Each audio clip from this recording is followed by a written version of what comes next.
after I got back from Iraq, it was an 11th month deployment. We were in Ramadi, Iraq. I had lost a lot of my good friends in combat, and I realized that it was something that I enjoyed. I always wanted to do the military, the rifleman thing, but I didn't enjoy losing friends.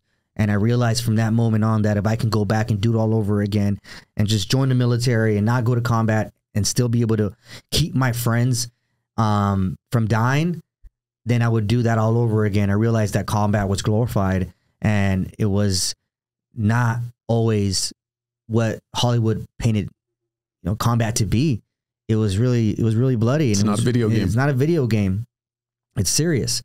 You can go to combat and not come back. And, that's what happens.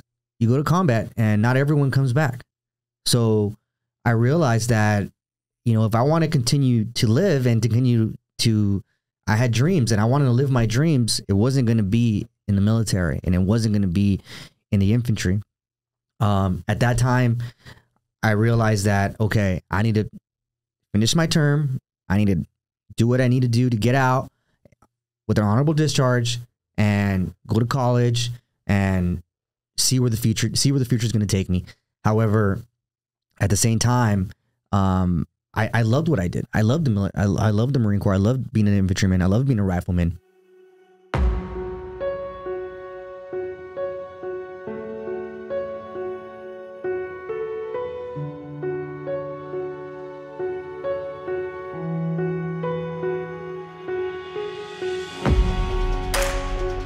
Welcome to the Transition Drill Podcast.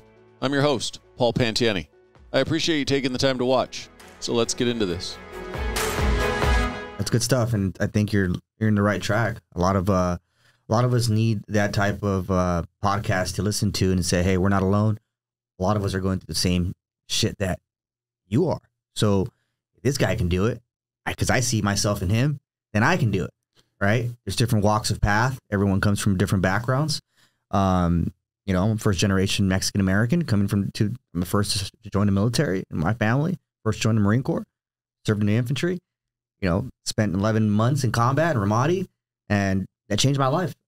And I've always been proud to be an American, but after coming back from overseas, it really opened up my eyes to, as cliche as it sounds, freedom isn't free. And not everyone understands that. There's a lot of sacrifice that goes along with it, right? From time spent overseas to time spent training to your brothers that never made it back. However, when you come back, you can either just talk about it or you can be about it. And I'm all about being about it. So my nonprofit, Save the Brave and Bastards, are not only a representation of what I think every Marine or every American should be striving for, which is country, God, country, Corps, right? That's what they teach us, right? So I believe that it's something that my family has taught me an entire life. I just never really paid attention until I left the military. I'm like, wait a minute, my family has been teaching me this my entire life. God, country, family, right? Understanding where you come from, having love for God, and at the same time having love for your family. And it's the same thing in the Marine Corps, same thing in your family. So if you can express yourself that way through your business and through your nonprofit and giving back, then I feel that we can help a lot of people. And as you help people, it helps you, and we can talk a little bit about that and how nonprofit helps me and helps keep me alive. No, I definitely want to talk about it all, but you hit something that I think is really important. And I put it in my shoes of first generation. So I'm first generation Italian in this country. My dad wasn't born here. He came here. And it's that mentality that we were brought up with, that the reason why we came here is this is a great country. Yeah. And you do everything you can for this country. Absolutely. And so I think, unfortunately, the benefits of that are, as more generations go by and they get more of the American experience, and they start taking it for granted. And I think it's that first generation always kind of carries more of that burden of the importance of what it took for our family to get here and now what we need to give back. Well, yeah. And if you look at, our parents, they probably worked twice as hard as we did just to give us that dream they always wanted and that future, that the life that they always wanted to live. right? It's funny how that works. I'm like, man, these people that come from other countries, why do they outwork us? Why do they work harder than us? What? It's not because they have a better work ethic. It's because where they came from, they didn't have the opportunities that we have here. That's exactly it. They appreciate what we have here. Yeah.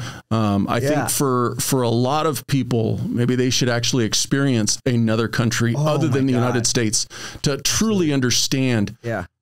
You know, you make the joke, first world problems. There are a lot of people who get wrapped up in problems that are not problems if you were outside the United States. There are people living in other countries going, can I please have what you think is a problem? Because I can show you a real problem right outside my front door. Absolutely. Before we go deeper in this, do you want headsets or not? It doesn't matter. It's up to you. It's your call. What do you like? Do you like the look with the headsets? I go with the headsets only because it allows you to hear your voice in the microphone if you want to hear it. That's cool. New York, is that where your family's from? Yeah, my dad came from Italy, landed in New York, typical. I love Cali as much. I used to live after the Marine Corps. I moved up to Seattle area. I thought I was never going to come back. I love Seattle. Well, pull that mic just a little bit closer. There we go. Yeah, good. Closer. Yeah, it's a beautiful city, but it's changed a lot in the last 10 years. Definitely not what it used to be. They've let it change, unfortunately. Right. They've let and I'm not saying minority in the sense of a lower class of people. They've let a minority voice make changes that they're reaping the negative aspects of. Similar to San Francisco. Same. I do honestly believe in my heart, though, that all of these areas that have seen this decrease in being a good place or a nice place are going to come back. I think San Francisco is going to come back. I do believe Seattle's going to come back. We're just in a phase right now. Yeah. We're going to look back 5 years, 10 years, whatever it is, and go, oh, yeah, that was just a blip. Like the 60s, right? Yeah. That's exactly it. Yeah. And not that anything bad came out of the 60s. It was just a change. Change happened. There was the other side that resisted it. And then you eventually just kind of meld it together and keep moving forward. Yeah. Revitalization. And you take what you learn, take the pros, remove the cons, and just keep moving forward into a better place to live. Exactly. Right. Or we hope. You've already mentioned your first generation here. So where's hometown? Where'd you grow up? I grew up in Southern California, Los Angeles area, East Los Angeles. I grew up in East LA, Boyle Heights, throughout my entire life. From there, moved a lot. My dad was in the real estate business, so we were constantly moving. I'm a product of LA, but yeah, mostly East Los Angeles area. What got your dad into the real estate business? Coming to this country from having nothing. He's from a small town in Jalisco, Guadalajara, down in southern Mexico. He came to this country and not having much, and he had role models in life where he saw that real estate agents didn't really need to have a 4-year degree, a simple certification test, and you can get into the streets and start working. And that's kind of, he has a beautiful story of his own that I don't want to mess that up at all. However, what he did and what he's told me is that through the work of real estate, he's realized that he can live his, the American dream with a little bit of hard work and door knocking. You can really get to live in the life that you want. And you already know, real estate agents, if you work hard, you're going to be able to live. Feast or famine. Yeah, exactly. So with that, he started his real estate career when I was maybe 1-2 years old at the time. We're jumping around, living, from East LA to South Central, Compton. I lived everywhere. My mom has a joke, for the first 4 years, you lived off beans and rice, right? I'm like, doesn't every Mexican mom? But yeah, it was true. We struggled in the first couple years, but my dad kept pushing. And my parents' work ethic till this day, they're in their 60s and they can outwork me. So, it's not just, the career path he chose as a real estate agent, it's his work ethic. As a Mexican American, he knows more about American politics than Mexico, but he's huge on us understanding the opportunities that we have in this country. Right. And, we're our worst enemy. ourselves. So we have to be able to get in front of that and just push through the kill zone and continue to live a happy life. Was your dad moving your family a lot? Because was he flipping before flipping was popular, and you were constantly upgrading as you were moving? Yeah, that's exactly what it was. You hit it on the nail. He was, he's an opportunist. He saw an opportunity. And my mom, I call her, she's a rider. She's like, whatever, how women used to be, right? Right. Where, whatever my husband says, I'm going to believe in him 100%. And if he feels that it's good for my family and our family, I'm going to move forward with it. So my dad found so many opportunities as a young, 23, 24-year-old real estate agent, buying his first home, within 6 months of being in the business. He realized that he can make a lot of money on flips, and from flips to investments. And constantly from one house, we were there for living in one house in South Central LA for 6 months. And from there, we moved on to Compton, from there to Huntington Park, from Huntington Park to Maywood to Southgate now. And then we ended up in Downey. So after all the homes, that I lived in, we ended up in Downey, and, now we're in Temecula, California, where it's nice and beautiful and the sun sets. Except when trying to get in or out of this city with all the traffic. With all the traffic, right? Yeah, it's growing at a fast pace. It is. It's growing at a very fast pace, but it's a beautiful place to live. I can't complain. We bought a home here in Wine Country area, 5-acre home, and I love my family. I'm being Mexican American, we have a really close time. Sure, Italian Americans too. Your family is everything. Yes. Family first is one thing that my family always preached to me. Family first, no matter what. Family comes first. So as you grow older, you realize that, when you're young, 21, your mid-20s, you're just trying to be away. You're trying to get away from your family. You want to go as far as you can from where your family is at, right? I go to college. Where's my parents? Where do they live? In LA? All right, I'm going to Seattle. I left the Marine, I joined the Marine Corps, get away from your family, right? You're always trying to get away from them. But as you grow older, you realize that, life is short. Life is very short. And you need to take care of those around you. And the only way to take care of those around you is by having them near you in an arm reach away. So with that said, my parents, sold their homes in LA and the Downey area, and we're all one big happy family here in Temecula now. Brothers, sisters? Brothers, sisters. I have a younger brother, an older sister. My younger brother is a musician. He's huge in producing. He's been in acting. You grew up in LA. Everyone in LA is an actor, right? Yeah. So he grew up in LA. We all grew up acting, but he just took it to another level. He was huge on voiceovers and commercials, and he does a lot of that now. Now he's managing our orange farm. we bought a 500 tree orange farm, and here in Temecula now we call him the agriculture engineer, just because he's found a new love for that, and that's that's his persona. He gets into something, he dives right into it. And my older sister, she's the I would say the golden child. she's an amazing, bright young lady.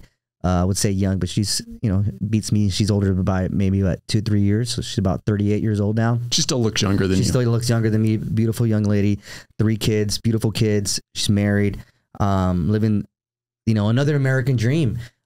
She's a senior HR for a big corporate market here in Southern California. She's constantly traveling, and she's I've always tried to one up her, and I can never do that. No matter what I do, she always just keeps jumping ahead of the race, and I'm super proud of her. And then your pops will look back and go, you guys still have a lot of catching up to do. Both of you, a lot of catching up. And I failed to mention one person, and the person that sticks us together is my mother. She's the glue, she's the anchor, right? She's, I talk about hard work, and I say, hey, yeah, my dad's a hard work. His work is amazing. He's up at 05 every day. But my mom, dude, she's just doesn't stop. She doesn't stop. They're constantly, my mom is my dad's accountant. My mom is my dad's, Your mom is therapist. Your dad's reason for his success. Reason for his success, because she allowed him to focus on his mission while she took care of the troops back home. Yep. Right. And to tie that back in, you said previously back when women, but there are a lot of people who think of it derogatory, like, oh, you just were a stay-at-home wife, but really when you look at it, every man who's successful out there is successful because he's got the right people in his corner. And for a lot of men, it's that right woman, that right wife who says, go conquer. I'll be here taking care of the house. Yeah. And that's life. That's business. That's the military. That's law enforcement. It's the team that you have back home, the team that you have at headquarters, taking care of the admin. Yep. Taking care of the bullets, the beans, the bandages, right? Taking care of that important stuff that's going to make sure that the troops out in the battlefield, i.e. Marines, i.e. my father, are making sure that the mission is accomplished with everything he needs in order to get back home and have that troop welfare and understand that we care about him and we care and appreciate his hard work. So my mother, till this day, is just gun-ho. I tell her to this day, I said, Mom, you would have made an amazing Marine. She would have made an amazing Marine. And her plan, she came to this country when she was maybe in first grade. And her plan was to join the Navy, and she was pregnant. She got pregnant by my dad. They had my sister, and her dreams kind of shifted into, okay, now I'm a mother. Now I got to take care of my daughter. So, I lived, she lives vicariously through me. So they all supported my path in the military, and I thank them every day. They're my biggest supporters. I wouldn't be able to be where I'm at today if it wasn't for their help. So your mom actually wanted to serve when she was a kid growing up? Oh, yeah. She wanted to serve. She wanted to serve in the Navy. That was her plan after graduating high school. She wanted to join the U.S. Navy. But at that time, her and my dad were in love. They were young, and my sister came along and kind of changed her course of her path. But again, that never really pushed her away from when I was a kid. I've always wanted to join the military. Since I was a kid, I always said, I want to join. They never said, oh, that's a bad thing to do, or you should be looking into a law enforcement career. You should be looking into, being a lawyer or a doctor. Never that. My parents just were, whatever you want to do, just be great at it. Just give it 110%. So if you want to join the military, just be great at what you do. Right. So they've supported us. They supported us in all our dreams, and they continue to support us. Other than your mom talking about wanting to serve, did you have anybody else in your family who was actually active or had served? No one. No, I'm the first in my family to join the military. For a long time, I wanted to join the Army. Right? I remember I had a 6th grade teacher, Mr. Pelvis. He was an airborne Army Ranger. Talk about the Army every day in math class. I think it was 7th grade, 6th or 7th grade. He was my math teacher, and he would talk about the Army, and all I wanted to do was join the Army. Yeah, I want to join the Army. I want to be a U.S. Army Ranger, right? Because that's all you see on TV, right? Right. Then in 9th grade, the summer of 9th grade, going into my sophomore year, I was had an opportunity to join a program called the Devil Pup Program. It's out in Camp Pendleton. It's a 2-week program. It's a mini boot camp, right, ran by Marines for civilians, for kids. Some kids are there because they got in trouble, and some kids are there because their parents just wanted to get away for the weekend to a cool summer camp, break. Right? But that being there for 2 weeks was just, to me, it was the best 2 weeks I ever spent in my life as a kid. I was learning how to march. I was learning about rifles. I was learning, rank structure, waking up in the morning, and you're for 2 weeks, you're living at School of Infantry. It's here in Camp Pendleton. So you're in School of Infantry. You're seeing all these older Marines at the time, they look like their grandfathers, I'm 9, 10. I'm maybe 15 years old at the time. So they're all like maybe 19, 20-year-old men, but to me, they're just so much older, and they're doing amazing things. And I'm like, wow, I'm getting up at 05 in the morning just like them, and they're putting on their packs, and they're getting ready for a ruck, for a hump, or whatever they're doing, right? For a hike or going to the field. And I'm looking at them like, wow, I want to do what they're doing. And I go to chow, and I come back, and, they're out there training, weapons maintenance, disassing their machine guns, putting them back together. And I remember coming back from that 2-week course, the Devil Pup course, and talking to my dad and saying, Dad, I know I wanted to join the Army, but what do you think about the Marines? And he said, well, the Marines are the best. I'm like, really? He's like, yeah, they're air, land, and sea. They do it all. I'm like, yeah, Dad, but I always wanted to join the Army. He's like, well, you can do whatever you like. Again, my dad just supporting whatever I wanted to do, right? I'm like, yeah, Dad, but if you had a choice, where would you go? He goes, well, the Marine Corps. And that was it. That was it. I wanted to join the Marine Corps. Flash forward to, that was about 2000, 2001. Actually, that was 2001. The Twin Towers had just fallen. So you were still in high school? I was still in high school. I was a sophomore. Twin Towers had just fallen. And at that time, I'm like, well, I want to join the Marine Corps. Can I go now? It's like, well, you got to go talk to a recruiter. I remember we had a recruiter at our high school.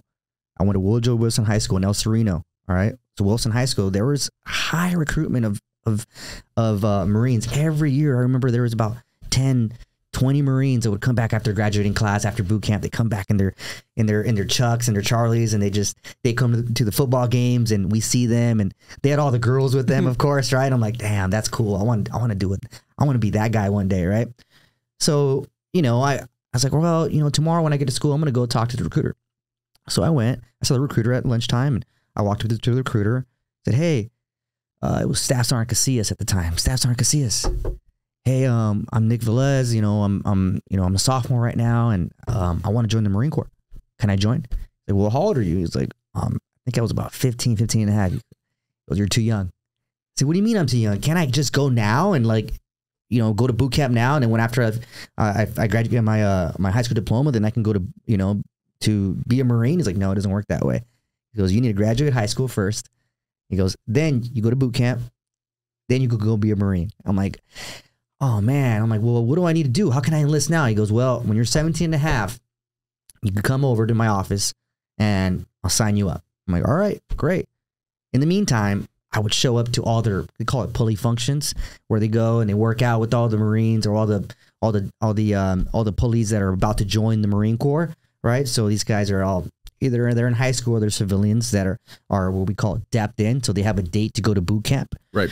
So with that said, I would go and I would train with them, I would run with them, I would PT with them, and from 15 and a half to 17 and a half years old, all I wanted to do was join the Marine Corps. I wanted to join the Marine Corps. So I remember my birthday, that was February 1st, and I was like, okay, Mom, it's time for me to go enlist in the Marine Corps now. And they're like, whoa, you're serious about this? I'm like, yeah, I'm serious. I want to go. I want to join. So that Monday morning, I'm on my way to school. I told my parents, I said, hey, can you meet me at the recruiter's office tonight? The recruiter's going to pick me up from school after school. He's going to take me to his office, and we're going to sign the dotted line. I'm like, okay, if that's what you want to do, we'll be there.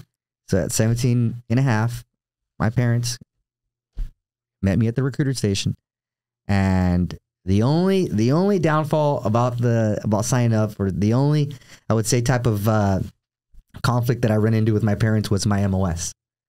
They didn't want me to choose a combat MOS. I was an infantryman. I wanted to choose infantry.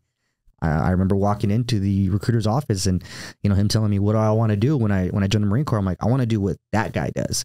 And it was the old picture. I don't know if you remember the Marine coming up from the water, and he had face paint. He had face paint. He had the robe, around his chest, and he just looked like a badass, right? I'm like, I want to do what that guy's doing. My recruiter's like, well, that's recon. That's a recon Marine. If you want to be a recon Marine, he goes, you got to join the infantry first. Not necessarily, but whatever. They got to hit their quotas. So right. You're like, all right, well, that's what I'm doing. I'm joining the Marine Corps. I'm joining the infantry. I want to be a rifleman. So yeah, my parents were just, are you sure you want to do that? They were just kept asking me that same day, like, are you sure you want to choose that job? I'm like, no, I'm sure. I'm 100% sure. That's what do you think they're wanting you to do something other than infantry was because of how kinetic war was now post 9/11? Well, that's exactly why. It was 2004 at the time. That was the height of the Iraq War. That was during Fallujah. That was when everything was kicking off. It was a bloody war at that time. So I mean, back then you can turn on CNN and Fox News, right? That's what you did. Right. Everyone was watching CNN and Fox News. How many people died today? How many firefights were there? How many Marines or how many soldiers were injured today? Right? Every day there was something new going on. It was our era of the Vietnam War all over again, right?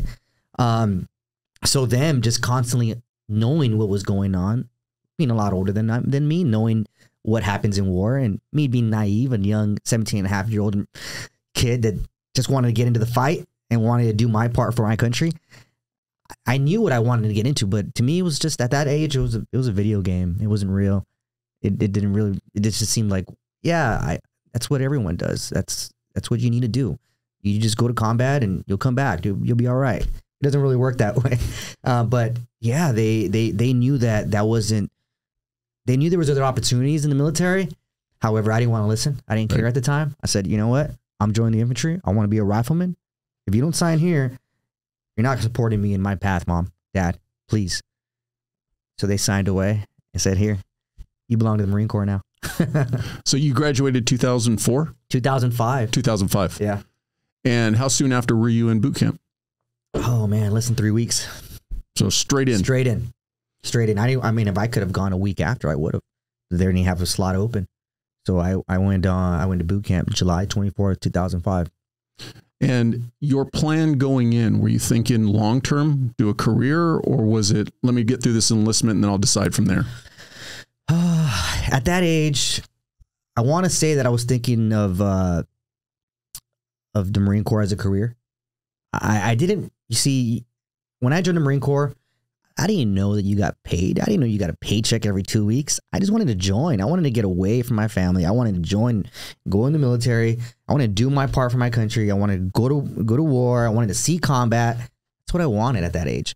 I didn't care for a paycheck. I just thought that I just wanted the experience, right?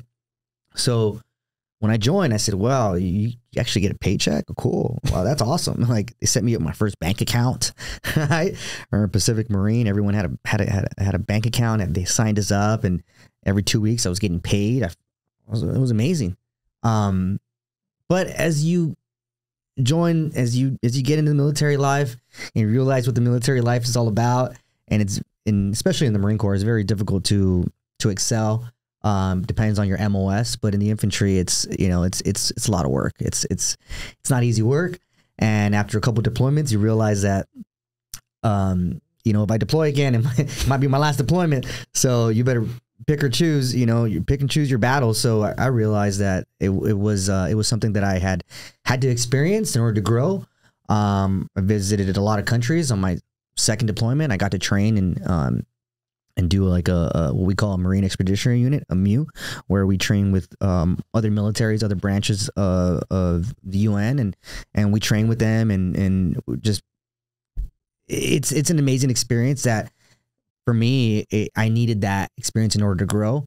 I needed to understand that there was more to life than just LA, than just Southern California, and I would say that experience made me the man I am today. But to answer your question, at that age, I felt like the Marine Corps was going to be a career for me.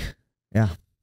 So first deployment was by what year were you in Iraq? So 2006, by September of 2006, I was in Iraq. And coming back from that deployment, were you still thinking like, man, this'll work? Well, how soon did the thought process start creeping in of like, let me get through this enlistment and maybe it's time for me to exit? Yeah, you see, as in the Marine Corps, I excelled as a squad leader in boot camp. I went into school of infantry. I was the guide, the one that carries the flag, and I've always been, the small guy, but the guy who I had something to prove. I always had something to prove. I always wanted to be the fastest. I wanted to be the strongest. I always wanted to keep pushing forward, right? I always wanted to prove everyone wrong, right? I wanted to carry the heaviest weapon. I wanted to be that guy. So the Marine Corps treated me well. I mean, I did what I had to do in order to excel in every position that I had in the military and in the Marine Corps. As a young, Lance Corporal, 19-year-old Lance Corporal, I was a saw gunner. I carried the squad automatic weapon, right? That's the big heavy weapon, right? But a lot of Marines, a lot of infantry always given to the guy under 6 foot. Always, right? And a lot of guys don't want to carry that, right? But I'm more like, no, give it to me. Give me all the gear. Give me a rocket launcher. Give me whatever you can. I don't care. I'll ruck it. I'll give it to me. I want to prove everyone wrong. So I always had that mindset where I wanted to do more, right? I want to do more. And sometimes in the military, one thing I've never been was a brown noser. Can I take you back a little bit? Yeah. Did that desire to prove that you could do more come from something when you were a younger kid, like where people were discrediting you? I would say so. And now that, I've always felt that, I was, I was always involved in sports, right? And sometimes when you're the smaller guy, the shorter guy, you get overlooked. Right. Right. You get overlooked on the field, you get overlooked on the court. Right. So I knew that most of the time that I was, that I was stronger, that I was faster, that I was smarter than a lot of guys. But I couldn't prove it. Right. Because they outshined me on certain areas or whatever. So this time in the Marine Corps was my time to prove everyone wrong. Right. Growing up in my neighborhood, I realized right away that I didn't think like everyone else. Right. Everyone was like, joining gangs or joining, these tagging crews or whatever that was. And I knew that wasn't a smart idea. Right. Yeah. I would hang out with these kids, but I always knew that, you know what? I don't think like them. For some reason, I know that it's bad to do these kind of things. I'm going to go this way. Right. So I've always realized that I had a good head on my shoulders and I couldn't prove it to myself yet. Right. I realized when I was on the basketball courts, when I was playing baseball as a kid, that I was smarter than a lot of kids. I knew the game, but I couldn't prove it. Maybe they were a little bit faster than me, or they can pitch a little bit harder, or they can hit the ball a little bit harder. So I couldn't really, I would give it all, but I would say the coaches, they wouldn't see that in me. Right. So when I joined the Marine Corps and I had my first opportunity to shine, I wanted to be the fastest. And at that time, I remember, being in boot camp and realizing that, wow, I'm one of the fastest in my platoon, and, now I'm fastest in the platoon, your drill instructors are looking at you like, wow, this guy's good. He can PT. He's a stud. Let's make him a squad leader. People listen to this kid. He's a tough kid. So right when I realized that I can also be a leader, when people put me in that leadership position, I realized that I can shine. Right. So right after that boot camp, and I was meritoriously promoted to private first class, I went into School of Infantry. I had that same mindset. I started off in the bottom again, because I'm never the biggest kid. I'm never the strongest kid. I never had all the muscles to show it. So I always started, at the back of the line, right? In the back of the column, right? Just doing what I have to do, marching away. But as time progresses, I feel that I'm able to prove everyone wrong. They start seeing me, run. They seen me because I've always been a runner, right? I'm like, I always want to prove everyone that I'm one of the fastest kids out there. They seen me, clearing rooms or just doing what you have to do as an infantryman, and just outshining the guy to the left or the right of you. And I think that was what has led me to always continue to push and be a great leader, is that people have seen that in me because of my hard work and have put me in these leadership positions or leadership roles where now I get to be the leader that I always wanted to be. And that kind of like moved on. That really inspired me to be a business owner as well. We can get to that.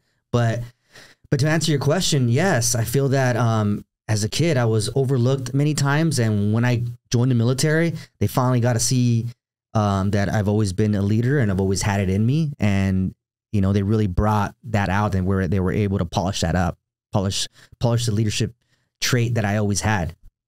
And gave you the opportunity to let it shine. Exactly. As a young kid, was it a struggle to stay away from the gangs? Or did you find it pretty easy to just avoid it? Or did you get a lot of hassles because of it? If I ask my parents, they're going to say you're always around these bad kids. But I knew that, here's the thing, is that, 80% of the kids I grew up with were always into something bad. There was something going on, but it's the environment that we're in. We were a product of our environment. Right. Whether it's the way you dress or who you hang out with, you're always doing something bad. Right. But, the way you dress has a lot to do with the area you're growing up in. Right. You grew up in the 60s, you're going to dress a certain way. You grew up in the 70s, you're going to dress a certain way. You grew up in the 80s and 90s. I grew up in the 90s and 2000s, right?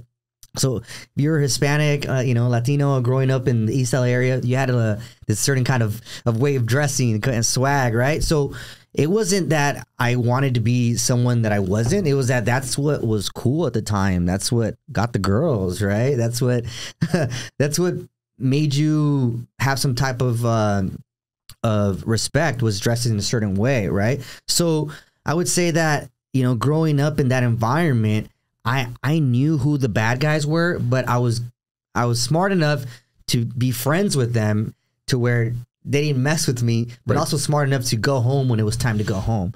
But I was, a lot of my friends, a lot of their brothers, they're in jail. They're doing life in jail. They're in bad places now, where I realized that, when they say, you got to really listen to your elders, and because they're gonna know what's right and wrong. Well, you can also look at the older kids, right? When you're a kid, and you can see what they're doing that's right or wrong, right? So if you pay attention to, hey, that's the kid that went to the military, he's doing something right, or that's the kid that keeps going to juvenile fire camp or whatever they had back then, right? And he's in prison. Well, that's the guy that's the route you don't want to go with. So I've always been that kid that has been very observant and has looked at my elders and said, all right, that's the path I want to go, or that's the path I don't want to go. But, to say that I wasn't a troublemaker or a knucklehead as a kid, I'd be lying. I was. I think we all were. But that's what makes the best Marines, I feel. I feel that those kids that were the knuckleheads that it always had something to prove as kids, go and shine when they join the military, especially, the Marine Corps as riflemen, and they get an opportunity to really shine. Coming to the end of your first enlistment, you knew you were getting out? Yeah. I remember after I got back from Iraq, it was an 11th month deployment. We were in Ramadi, Iraq. I had lost a lot of my good friends in combat, and I realized that it was something that I enjoyed. I always wanted to do the military, the rifleman thing, but I didn't enjoy losing friends. And I realized from that moment on that if I can go back and do it all over again and just join the military and not go to combat and still be able to keep my friends from dying, then I would do that all over again. I realized that combat was glorified, and it was not always what Hollywood painted, combat to be. It was really bloody. It's not a video game. It's not a video game. It's serious. You can go to combat and not come back. And, that's what happens. You go to combat and not everyone comes back. So I realized that, if I want to continue to live and I had dreams and I wanted to live my dreams, it wasn't going to be in the military, and it wasn't going to be in the infantry. At that time, I realized that, okay, I need to finish my term. I need to do what I need to do to get out with an honorable discharge and go to college and see where the future is going to take me. However, at the same time, I loved what I did. I loved I loved the Marine Corps. I loved being an infantryman. I loved being a rifleman. It was something that I did really well, right? But I remember at the time, my younger brother wanted to join the military, and right when I got back from Iraq, and he's like, "Yeah, I want to join." And I'm like, "No." I said, "I already did my time." I said, "I did my time overseas. I did my time for our family." I said, "You need to stay back, and you need to go to college, and you need to take care of the family here back home, because only one of us can." Can endure this and can really just put our family through what we just did. I remember my mother and my father, when I would get an opportunity to call them back home, they just crying and watching the news, and that was bad for them. My dad always says, when you join the Marine Corps, I joined the Marine Corps. Like, what do you mean by that? Was because he was always watching the news. He was always watching the news, just seeing what was going on, seeing, hearing it sometimes through our sat phone. I remember being on the satellite phone one time, on a rooftop and talking to my dad, and, and an IED blowing up in the background. And he's like, "What's that?" I'm like, "Oh, that's just, that's us, blowing some shit up." Just, of course, just trying to. Nothing dead, don't worry about it. Don't worry about it. It's nothing serious. But in reality, we were in Ramadi in 2006, 2007, which was during the surge. So it was house clearing every day. We lived out in the outpost. We live in LP Hotel in Ramadi off of MSR Michigan, and anyone who's been in Ramadi knows MSR Michigan, knows the OP Hotel. You know, we're across the street from the Malab, you know, one of the deadliest areas in the entire Al Anbar province. So it wasn't an easy deployment. But at the same time, it also made me grow up really quick. It made me understand that life is meant to be taken serious. And when you're in combat, you realize that every day might be your last day. So when you come back from that deployment, I was a changed man. I really understood, and I really had to transition into the leader I wanted to be. And I came back, they gave me a team. I was a team leader at the time, and I wanted to train my Marines to be the best Marines they can be, because if we were going to combat, I wanted them to be better trained than I was. That was my goal. So that's kind of what I've instilled into myself now, even as a business owner, as a leader, is, you know, you always have to train your Marines. You always have to train your staff to be better than you, and to understand that if they're put in any situation where shit's going to hit the fan, they're going to know how to react, how to stay calm, but know how to react to where it's mission accomplishment. And I've heard this said before, and I believe it was even Rogan that said it, or at least repeated the comment. If the kings went to war, there would be less wars, but there's more wars because the sons go to war. And so going back to your parents, and I think about myself with an 18-year-old son, it's one thing to love this country, and it's one thing to say, I would die for this country. It's another thing to send your child off to die for this country. And I think that's where your parents were at when you went in. And I'm not saying that how you thought was wrong, but it's funny how just in a couple of years, all of a sudden you see, oh, wait, reality's real. And now I see where my parents were coming from. Oh, yeah. Yeah, they had, you know, your parents are always going to have, they're always going to want the best for you. Whether you see it as a 19-year-old kid, or you see it as a 36-year-old man, they're always going to want the best for you, right? There's a reason behind the reasoning. Right. Right? You don't see it at the time, though. You don't see it at the time. But at that age, they didn't want me to experience. And you got to remember, they were young kids at the time. They were in their, maybe, you know, they were 15, 16, 17 years old, 18 years old, when the Vietnam veterans were on the streets. When the Vietnam veterans weren't getting the support that we have now as OIF, OEF vets. So they pictured, you know, they's like, well, I don't want my son to experience the same thing that the Vietnam veterans were experiencing when they got back. I saw that they had shell shock, which is now PTSD, right? They were on the streets. They were, you know, people called them crazy, they're drug addicts or whatever, baby killers. They had a lot of evil names for these guys. And I think my parents didn't want me to be that person, right? They wanted me to join the military, maybe pick a good career, and as a helicopter pilot, as a helicopter mechanic, or something I can take a skill, you know, or a trade, and I can apply it to the real world.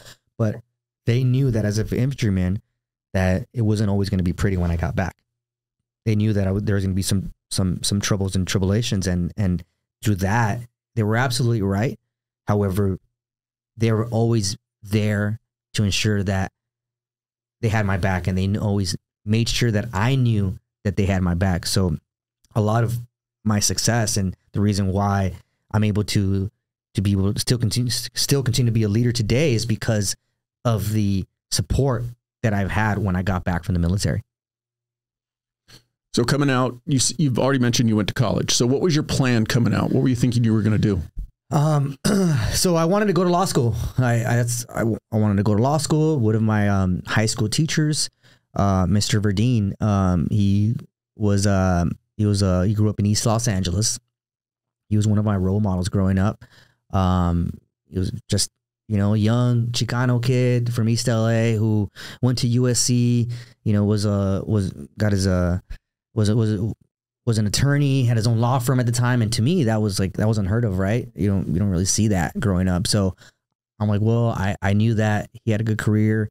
He had a good path in life. He opened up his own law firm, and maybe I want to do that, right? So I went to college, and I wanted to become a lawyer. So I majored in criminal justice, poli-sci, and after I got back and from combat, and I left the military, and I started, you know, really diving into criminal justice and political science, I started really just seeing what politics was about. I started really realizing that I'm not going to mention their names, but I worked on a couple campaigns in college and for senators in California at the time. So if you go back to 2006, 2007, you're going to know who was the senator at the time. And I realized that a lot of that was phony. I realized that a lot of that was it was not who I wanted to be. It was just a lot of dog and pony show stuff, right?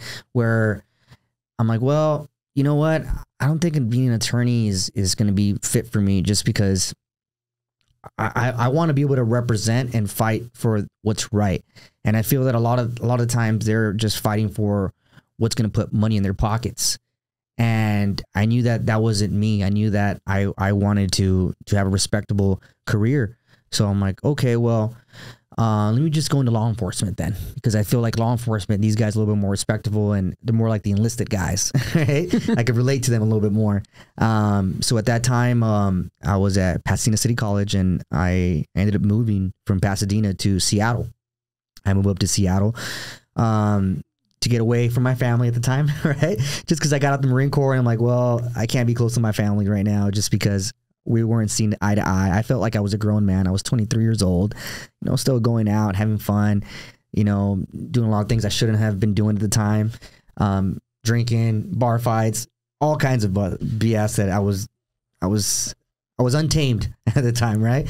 And, you know, having my parents so close to home, you know, having them, you know, in my ear telling me that, hey, you know, you got to think about what you're doing, and that's not really smart of you. And I'm like, well, I've been in combat. I've done it all. Who are you to tell me what I can and can't do, right? So I wanted to get away from my family. I wanted to get away from the people I was surrounding myself with again. So I moved up to Seattle. How did you find the transition out? Once you were out, did you feel like you had made the right decision, or did you regret getting out? I regretted the fact that a lot of my friends that were in Afghanistan. They were out there, what we call getting some. You know, some of them didn't make it back, and I wanted to be with them. I wanted to be back in combat with them. I wanted to do what they were doing, just because I felt that at that time I was already what we call salty, right? Salt dog, right? And I felt like I can get through anything. I knew that every situation in combat, I knew how to move. I knew how to transition from point A to point B to keep my Marines alive. So I felt that I could have been a big asset to them. But at the same time, I didn't want to deal with the chain of commands, right? I didn't want to deal with being a Marine in the rear. It was cool being a Marine in the field in combat doing your job, but being in the rear, you know, where you have to be nice and pretty and have your hair cut every week, it wasn't what I liked. And that's where I realized that it wasn't for me. I like the combat. I like being an infantryman. That's what I like doing. I didn't like being necessarily a what we call garrison Marine, right? I like being a field Marine. So the Marine Corps wasn't going to be a good career for me, just because I probably would have gotten into a lot of trouble, which my mouth got me into a lot of trouble as a young Lance Corporal. And that's a different story for a different day. But I realized that I missed it, but I also wanted to move forward, and I wanted to be the next the leader of tomorrow, right? So I remember always talking to my Marines that were still enlisted and still in the fight. I'm like, hey, I'm working on this, I'm working on that. When you get out, I have an opportunity for you. So I've been an entrepreneur my entire life, since as a young, since a young kid. You know, my parents had an avocado tree. I would sell avocados at the, right in our front yard. People would drive by, and I would have put up a sign and just sell avocados. Take opportunities, right? In the Marine Corps, I got in trouble this one time, and they sent me off to work in the laundry room. All right. So I'm like, okay, well, I'm going to find an opportunity out of this. So I was washing all my Marines, all their clothes for $5 a bag. I'm like, hey, do you guys want to wash your laundry with me? Or do you want to wash your laundry with all 2,000 Marines and sailors on the ship? I'll make sure that your bags and your clothes is separated from them. It'll be nice and clean and smelling well. So they're like, yeah, for sure. No problem. So I would make, I'll charge them $5 a bag, and I would iron their clothes, and I would find an opportunity no matter what I was in. I would always find an opportunity to make money. So, when I left the Marine Corps, and I was in college, I realized that I've always been into business. So when I moved up to Seattle and I was in college and I wanted to be a police officer at the time,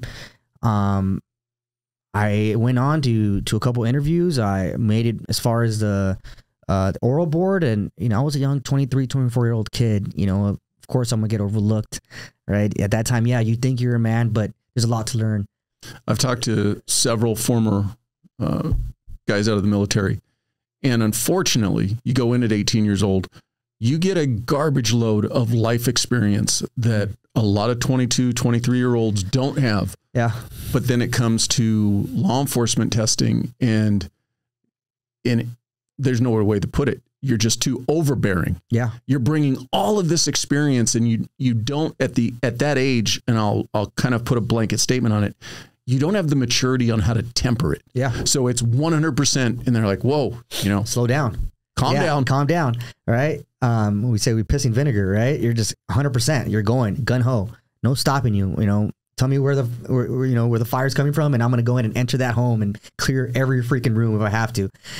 But that's not the mindset. That's not the mindset that law enforcement is supposed to have. And we've realized that now, right? With what's going on in our current state of law enforcement and the media. But at that age, I was a little discouraged when I didn't get into the police department I wanted to join. So, and you were looking up in the Washington, Seattle area? Washington, Seattle area. I was going to Bellevue Community College at the time. I was a criminal justice major. And I said, okay, well, I need to do something. I need to either continue what I'm doing now or transition. So I remember watching a YouTube video at the time by Steve Jobs. Steve Jobs, right? I was watching this YouTube, and it was a commencement speech, right? And he said a couple words that really stuck to me, and it was like, wow, I need to do this. This guy's smart. He said, he talked about how he was a college dropout. He said, I dropped out of college. I dropped out of college, and here's this multi-millionaire CEO of Apple, right, telling the graduating class of Stanford that he dropped out of college, right? But he said something very important to them. He said, I dropped out of college, but I started dropping in to the classes that I really wanted to learn. Because when you go to college and you say you want to be a poli-sci major, you want to be a criminal justice major, here's all these courses to take. Here's all these classes you need to take. Half these classes you don't want to take. Maybe out of 10, you want to take 2 or 3 that are really interesting. Right. The rest are just like, really? Do I have to do that? Right? So I never really got to pay attention to the classes that I really wanted to pay attention to because I wasn't interested in them. I was only interested in 2 or 3 out of the poli-sci major classes, debating, right? Criminal justice forensics, right? I didn't care about econ class. Like, yeah, it was smart. It was, yeah, but I understood the dynamics of economics. Like, right. Like that's, I get it. Econ is I get it. Supply and demand, right? Why do I need to know the history of Adam Smith? Self-love. Like I can learn that on my own. Right. But when he said, I dropped out of college, but I started dropping in to the classes that I really wanted to learn, he said, I dropped into an animation class. It's where I learned about animation. I dropped in to a graphic designing class. When he said that he started dropping into those classes, and he said something even better. He said, because of those classes, I was able to come up with Pixar. I was able to think outside the box, right? And gave me these ideas to where if I would have continued the course that I was in, I would have never have learned this. Right. So I'm like, wait a minute, maybe I need to do that. Maybe I need to drop out of all the courses that I'm taking right now and start taking the classes that I really want to learn. So I did that. I dropped my courses, said, all right, what does Nick want to learn? What are you into? I've always been into music. I played the drums growing up. I've been a percussionist, right? I want to learn music. I want to learn producing. I want to take a marketing class. I want to learn about marketing and business. I have always been into business, and not knowing that I've always been into business, I've always been a hustler, right? I've always been an entrepreneur in my own world, right? So I started, what they call you before you make $1 million. Yeah, right. Yeah, right. So I realized that, you know what? I want to take the classes that Nick wants to take. I've always been against the man, right? In the Marine Corps, the man, right? In college, the man, right? I didn't want the classes that the man was telling me to take. I wanted to take my own classes, right? It was my own version of Born on 4th of July all over again, Tom Cruise, right? Kind of like, F you, I've done my time. Let me pick and choose what I want. So I started choosing the classes that I felt that were going to best represent my beliefs and my future. So I started diving into those classes and understanding what marketing was all about, understanding music, right? Because music's been my passion and what I love in my pastime, right? And I can say that because I did that and I started to realize that there was more to life than just forensics and poli-sci classes and debating and Adam Smith, that there was actually real life scenarios that you can apply to your life by diving into the courses that you feel they're going to best help you in your career. That's the key to understanding college. It was going with your heart and your intuition. And that's what I did. I started just making my own choices and not letting anyone make them for me at that time. So that's when I really started, I would say, having a mind of my own, right? To where I was like, okay, this is what they're going to tell me to take. Great. I'll take these 2 classes, but I'm not taking those yet. I'm going to take these classes right now. So it was just another transition. Not going to college for a degree plan, but going to college to learn, or simply for the plan of gaining education. Absolutely. Absolutely. Was Bastards your first business idea, or was there other things that you did in between? So, when I was living in Seattle, I lived with another one of my Marine Corps buddies at the time. And he came from a really wealthy family. And he had really good mentors in life. His dad gave us an opportunity and said, hey, you guys need to open up. You guys need to start your business. So when I was in college at Bellevue Community College, we started a business, a judgment recovery business, right? So with the judgment recovery business, and I'm sure you being law enforcement understand what judgment recovery is. You're constantly having to use your PI skills, right? Your investigation skills to figure out if someone has assets now that you can garnish, through a court order and get someone their money back, right? So as judgment recovery, you're constantly recovering judgments that were won during a civil case, right? However, during the time of that judgment, John Smith didn't have enough money to pay you.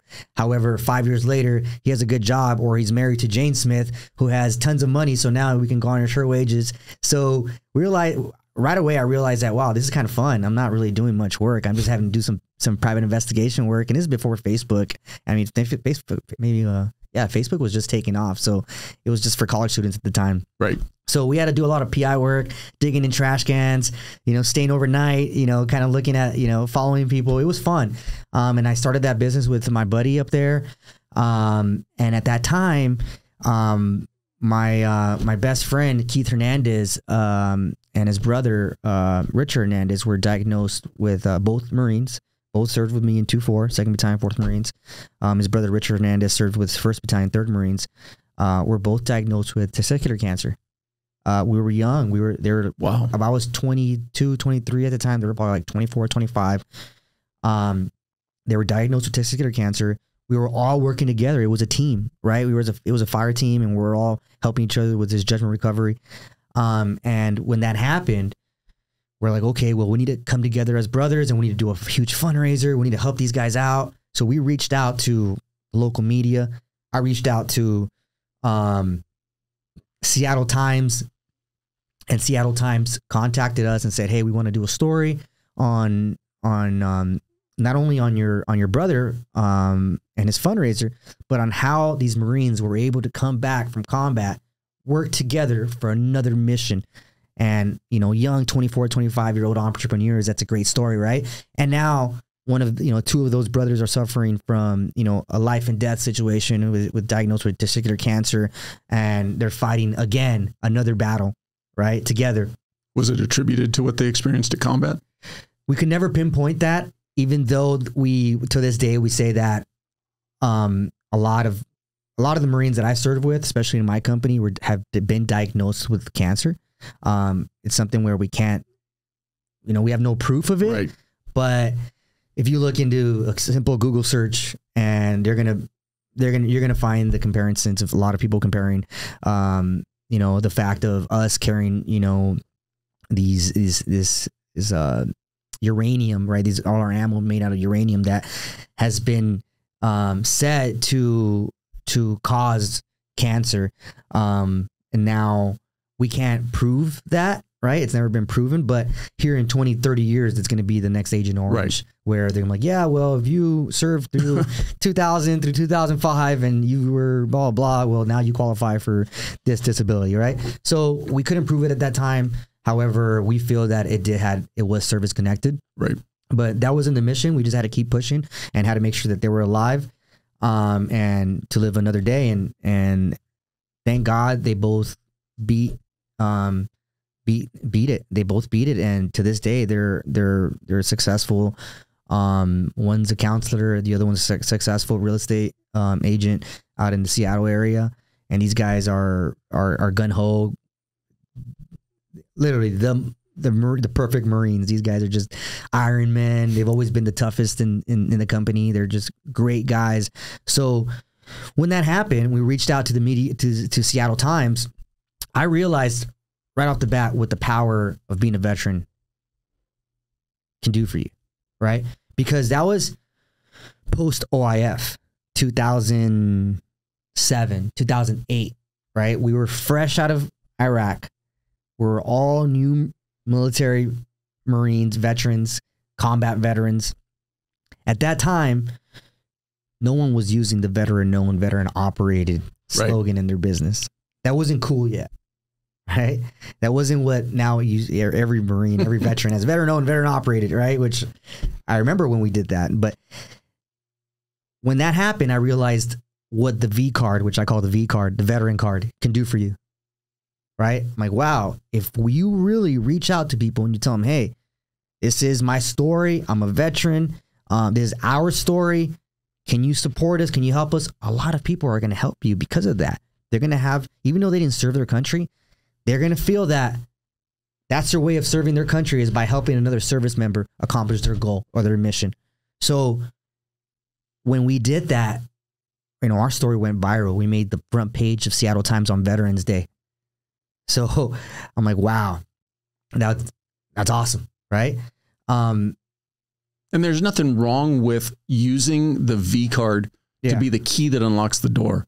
But once the door's open, that shouldn't be what you're constantly going back to. No, not at all. You have to know how to improvise, adapt, and overcome, right? Keep moving on to the next step, because that only works so much, right? Right. That's your heart and mind, the hearts and minds, but you can only use that so much. You got to be able to change your tactic and move forward, or else the enemy, which is the people that, right, are going to see right through you. Right. So we realized that that was something that was working for us. During that same time, I remember my dad giving me a call. and saying, hey, you know, how are you doing? Because at that time, him and I weren't really talking. When I was in Seattle, I said, hey, you know, I love it up here. I want to stay up here. He's like, well, you need to come back down. Your mom misses you, and we all miss you. You need to come back down and be with the family. You know, you're away for 4 years now. You're away in Seattle, and you know, you should come back sometime. And I'm like, well, I'll think about it. You know, I didn't want to go back home. I wanted to stay in Washington my entire life. I loved it up there. But the law enforcement thing wasn't working out for me. Right, the judgment recovery was just meanwhile. It was just. You knew the judgment recovery was short term. It was short term. It was not something where I wanted to do. I didn't see a future in that. And I realized that if I don't get into the law enforcement career, I need to find something else that's going to work for me. So at that time, my dad calls me, and he calls me once a week, and he would call me up there and say, hey, you know, when are you going to come back down to California again? And, you know, you got to come back down to LA. There's an opportunity down here I want you to see. Like, well, what's going on? Him being in the real estate, you know, world as a lender, broker, constantly looking at opportunities. He's an opportunist. Right. He's always looking at opportunities, right? How can I jump on this opportunity now? Right? How is it going to benefit me and my family? Right? He saw an opportunity. He said, hey, there's this guy across the street from my office. He owns a bar. And he might want to let it go for the right price, but I can't do it alone. He's like, I know you've always wanted to open up your own business. He goes, I think this might be not right opportunity for you. So neither you or your dad have restaurant or bar experience? No restaurant, no bar experience, just hard work and dedication. Let's do it. Yeah. So I'm like, you know, he knew he knew the right triggers. He knew the triggers. He knew how to push my buttons to get me to say, yeah, I'll fly down there. So I said, all right, cool. Well, I'll be down there next month. I'll go check it out with you. I flew down, back down to LA, to Downey, California. And we went to visit this restaurant bar. And I remember walking in, and he's like, yeah, what do you think about this place? I'm like, it's cool. It's small. It was 2,500 square feet, had a cool little bar, beer and wine license. That was it. It was in a nice area, beautiful location. In downtown Downey, and I'm like, wow, Dad, this is cool. I'm like, you know, what does he want to give it up for? And he's like, you're not going to believe it, but he's practically giving it away. You know, just, you know, how much money do you have saved up from your GI Bill? I'm like, well, not much, but if you help me, you know, we can do this. You know, so he said, well, you know, do you know anyone that wants to come on board to help us? And right off the bat, I had a buddy I served in the Marine Corps with, Calvin Spencer, right? Calvin Spencer served with me in 2-4. Not only did he serve with me in 2-4, he lived less than a mile away from my parents in Downey. So every weekend... Did you guys know each other growing up? We didn't know each other growing up. We met each other in the School of Infantry. So in the School of Infantry, I remember, you know, you get to know all the people who, you know, it all goes by your last name. So it's like from, you know, I'm at the end of the alphabet, Velez. Right. So, you know, from Spencer's, I mean, his last name was Spencer. So Spencer and Velez, they aren't too far away from each other. So your rack, your bunk is not too far from each other. So you get to know everyone around you. And then you find out that, oh, this guy's also from the LA area. Then you really start digging into like, where in LA are you from? Yeah. Like, oh, I'm from Downey. Or like, oh, wow, no shit. My parents live in Downey. Like, really? He's like, yeah, I live in Downey. And then these other two guys live in Downey too. I went to high school with them. I'm like, dude, we should all carpool together, you know, because on the weekends, School of Infantry, you don't want to stay back in Camp Pendleton. So all of us were going back to LA, going home, hanging out with our friends. So we just became really good friends. We started to carpool together every weekend. And we get stationed together in 2nd Battalion, 4th Marines, Echo Company. All right. So not only do we live about a mile away from each other, we go to School of Infantry together. We get stationed together, the same battalion, in the same company. So we're like, all right, I guess it's meant to be. So now we're all carpooling together every weekend up to LA. And when we get to LA, yeah, you know, we just go to hang out with our buddies that we grew up with. But when we're back in Pendleton, right, we're like, we're the group, right? We're the guys that always hang out together. That's the Marine Corps buddies, and you got your back home buddies. All right, your buddies back home. So we've always been tight. We've always been cool. That we've been Marine Corps buddies, and we get out. We all go our own different ways, right? Again, you got to remember, Facebook was at its infancy. It was a baby.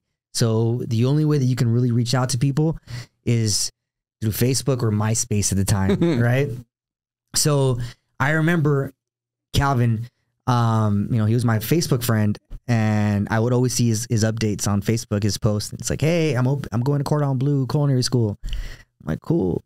I remember just watching that. I'm like, oh, that's cool. He went to Cordon Bleu. Because he always said he wanted to be a cook. I'm like, well, why don't you join the Marine Corps to be a cook? He's like, oh, I joined the Marine Corps to be a rifleman to fight. All right, cool. But I never really thought he was going to live up to those dreams, because everyone says they want to, go to culinary school, but you don't really believe them. And a lot of guys say, yeah, when I get out, I'm going to go do this, do that. But nine times out of 10, you don't end up doing that anyway. But he really did. He went to Cordon Bleu. He was a bartender during that time. He was a Cordon Bleu, so he learned the front of the house at the restaurant. He learned the back of the house at the restaurant. So when my dad said, hey, do you know anyone who could help us? I said, yes, I have the perfect guy. I call my buddy Calvin. I say, Calvin, hey, brother, I have this opportunity where just fell on my lap, and I want you to meet me at this restaurant this time. Can you be there? Yes. So we meet at this restaurant in Downey, what Bastards is today. And I said, hey, so my family and I were thinking about buying this restaurant here, but we don't know anything about restaurants. I don't know anything about restaurants. I know how to eat. I know how to I know how to throw parties. I've been throwing parties since I was in high school. I mean, I was part of what you call the party crew days, right? Where you throw parties, house parties. So I knew a lot of people. All right, I had a lot of friends on my contact list. I could get a lot of people here, but I didn't know jack shit about restaurants. Nothing. They're not difficult, are they? Oh, wow, right?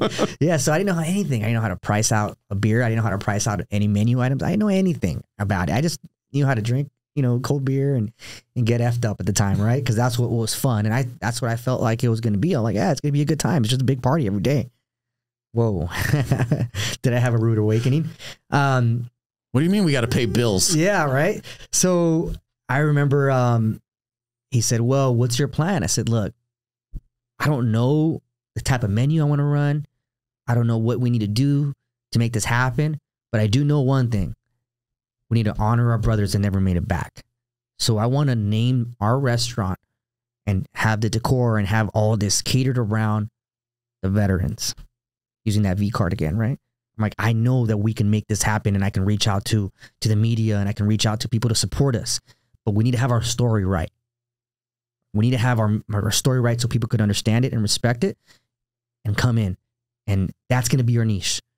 Like, okay, well, what do you want to name this? We went back and forth. Remember, we were at a bar that night. We're at a bar in Cerritos, California. And we were at this bar and we were playing pool. And I'm like, we're throwing all these names at each other. Hey, how about Heroes? And like, we look it up. I'm like, oh, that's already taken. I'm like, how about this? Like, oh, that's corny. That's not cool. I'm like, how about this? And we were like, man, we couldn't figure it out. And I remember I was playing pool, and he goes, hey, bastard, you're next. Little history behind Bastards. Our nickname, 2nd Battalion, 4th Marines, is the Magnificent Bastards. That's the moniker of the battalion, 2nd Battalion, 4th Marines, the Magnificent Bastards. So during combat, during our time in the Marine Corps in 2-4, they called us Bastards. We were the Bastard Battalion. It wasn't always fun. It wasn't cool. It was kind of like someone kind of they almost like made fun of our name. Like, oh, that's the Bastard Battalion, right? Because we always get the shit end of the stick, right? Always, right? We were attached to 5th Marine Regiment. So we were part of the regiment. We got a war with the French Forget, but we were just the Bastard Battalion that was attached to the regiment, right? So we always felt like we got the shittiest barracks, the shittiest weapons, the worst deployments. We never felt as bastards that we were up to par with the rest of the regiment. Even though we knew we were, they didn't look at us as equal to them. But to each other, it was a term of endearment, to call each other bastards. So when he called me a bastard, I looked back to him and I said, that's it. We're going to name it Bastards. And Calvin looked at me. He's like, Bastards? Are you serious? You think you're going to get away with that? Fuck yeah. That's our First Amendment. They can't take that away from us. Just me being that guy, right? That never wants to give up without a fight. I said, all right, let's do it.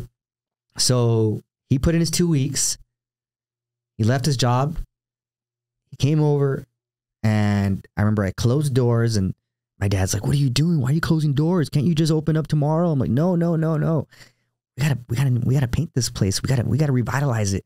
We need to transition to what it was to what it's gonna be, so people know that it's new ownership. It's new. I was 25 at the time. Calvin was 24. We had an idea of what we wanted to do, but we're still learning, and I'm still learning every day. But at that age, all we knew was that we wanted to make this place headquarters for the bastard Marines, right? Had you already taken the marketing class in college? I had just taken the marketing class. So you understood the psychology of rebranding a business. I understood about branding. I had took a class about branding, and one thing that they were talking about over and over again was branding and culture, understanding the brand and culture, right? They would take companies like Nike, right? Take companies like Apple, right? And talk about the brand and the culture that it brings, right? And how do you bring both, and how do you make both known? You have to cater to a certain market, and our market was going to be, our 20% was going to be veterans. We wanted to be the modern day VFW American Legion, but with cool decor, with good food. Yeah, with good food, with good music, right? I always paid attention to bigger franchises. I paid attention at that time. I was a fan of the Yard House. I remember the Yard House, you know, and their right on their logo, it said, you know, Yard House, good food, good music, I think good times, right? So you knew right off the bat that there was good food, there was good music, and you're going to have a good time. All right. So I said, okay, well, whatever we do, we got to make sure that we cater to this market and what this market likes to hear, what they like to, what they're all about. Right. So we're going to corner that market. Right. So Calvin's job was to put the menu together, put our our beer list, our draft beer list together, put our menu together, hire, fire. That's what he was best at. And pretty much run the operations while I was focusing more on the marketing and on the admin. Yeah, we both opened and closed the restaurant because as small business owners, that's what you need to do. Right. But he was just, when it came down to operations, he was smooth. It was fluid. It was easy to him because he's been in the restaurant industry since his last year in the Marine Corps. He went to bartending school. It was the last year in the Marine Corps. He went to Cordon Bleu. From Cordon Bleu, he opened up a restaurant in Long Beach. He opened up the kitchen. He designed their menu. He knew how to price the menu out. He knew how to price everything out to where he knew where we were going to make a profit. Right. Right. Like he had business school without even knowing it. He understood it already. Right. Me, I understood what it was to make something out of something out of nothing, which was nothing being the restaurant it was. This empty, you know, restaurant on the corner of 2nd and Downey Avenue in downtown Downey that was always slow. They had no customers in there. And I'm like, I knew at that time at 25 years old that I could make this happen. And if I put my love and my passion into making this Bastards brand the next big thing, then this can be something that we can grow. We can franchise this. Our goal is to have a Bastards in every small town in America, to what the American Legion is today, right? And what they have been, right? We wanted to be a home for veterans, right? So when we put our name up at Bastards, I remember I went to go print a big banner, like a 10-foot banner. That banner, we hung it outside of Bastards, outside of the restaurant, and it said Bastards coming soon. That next day, I get a call from the mayor of Downey. I get a call from city clerks. I'm getting my phone was blowing up. I'm like, what the hell? Who's calling me? Why are you guys calling me? I get an email. They're like, hey, can we talk to you about the name? All the church, if you know Downey, you know Downey is surrounded by churches. There's tons of churches in Downey. And apparently someone from the local church didn't like the name. So the mayor contacted us, city clerks, everyone, planning division, the economic planning division, building and safety. Everyone was emailing me, calling me and say, hey, can you please take down the banner? I'm like, no. Can you please change the name? I said, no. Can we meet? Yeah, we can meet. Because they never asked me to meet. They never wanted to hear the story. I said, just dude, why don't you before just don't tell me what to do. Right? You gotta ask me why we decided to name it Bastards, and maybe you have a second opinion about this. Maybe you have a second opinion about why we named it Bastards. So I met up with the city council members, young 25-year-old kid. Me and Calvin. Calvin was 24 at the time. We walk in with our Marine Corps shirts and just kind of letting them know who we are and what we represent. And right off the bat, they're like, okay, why Bastards? We're like, why not? Like, well, what are you guys trying to do? What's your purpose here? Do you guys want to piss everyone off here? Because we're getting calls from, I'm like, wait a minute. There's a story behind Bastards. There's a reason why we've called Bastards. I pointed at my shirt. I had the Marine Corps. I had my, which was here, 2nd Battalion, 4th Marines, the Magnificent Bastards, which is the emblem of 2-4. I pointed at the shirt and I said, you see this here? 2nd Battalion, 4th Marines, the Magnificent Bastards. I said, that's our name. That's the name that we took into battle. That's the name that our brothers died for. I said, that restaurant is not only for the community. It's for the brothers that never made it back. It's to keep their memory alive. It's to make sure that no one forgets about them. So when you walk into Bastards, you're going to see their pictures up there. And we don't see just names. We see faces when we see their names. It's something different for us and represents something more than just a name that pisses you guys off. It represents our history and it represents our country. They took a step back.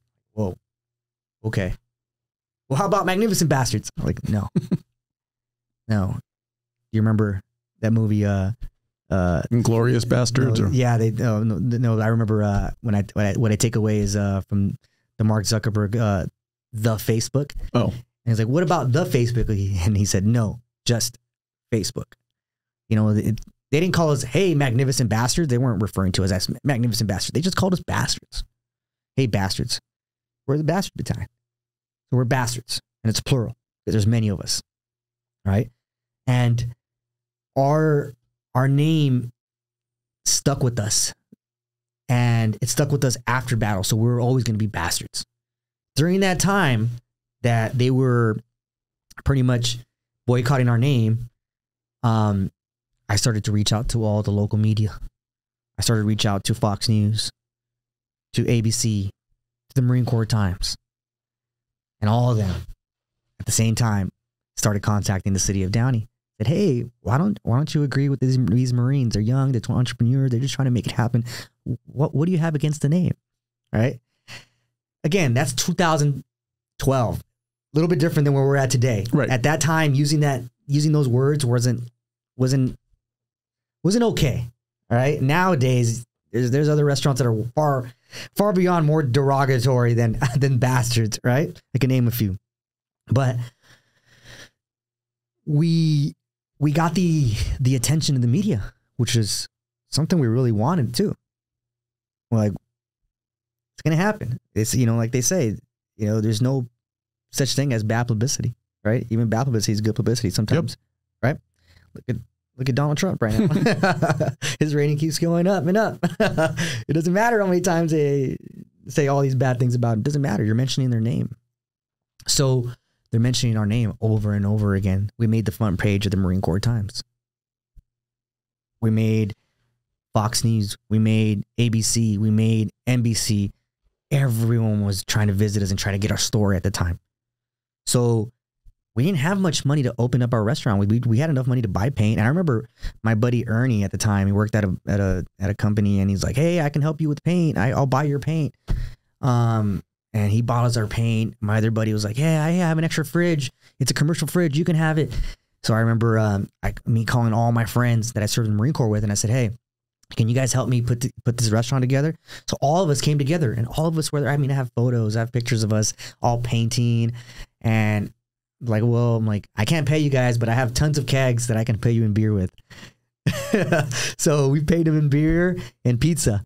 And that's how we got, we closed for about 20 to 30 days. And we opened doors on May 28th, 2012, which was Memorial Day. That's our anniversary.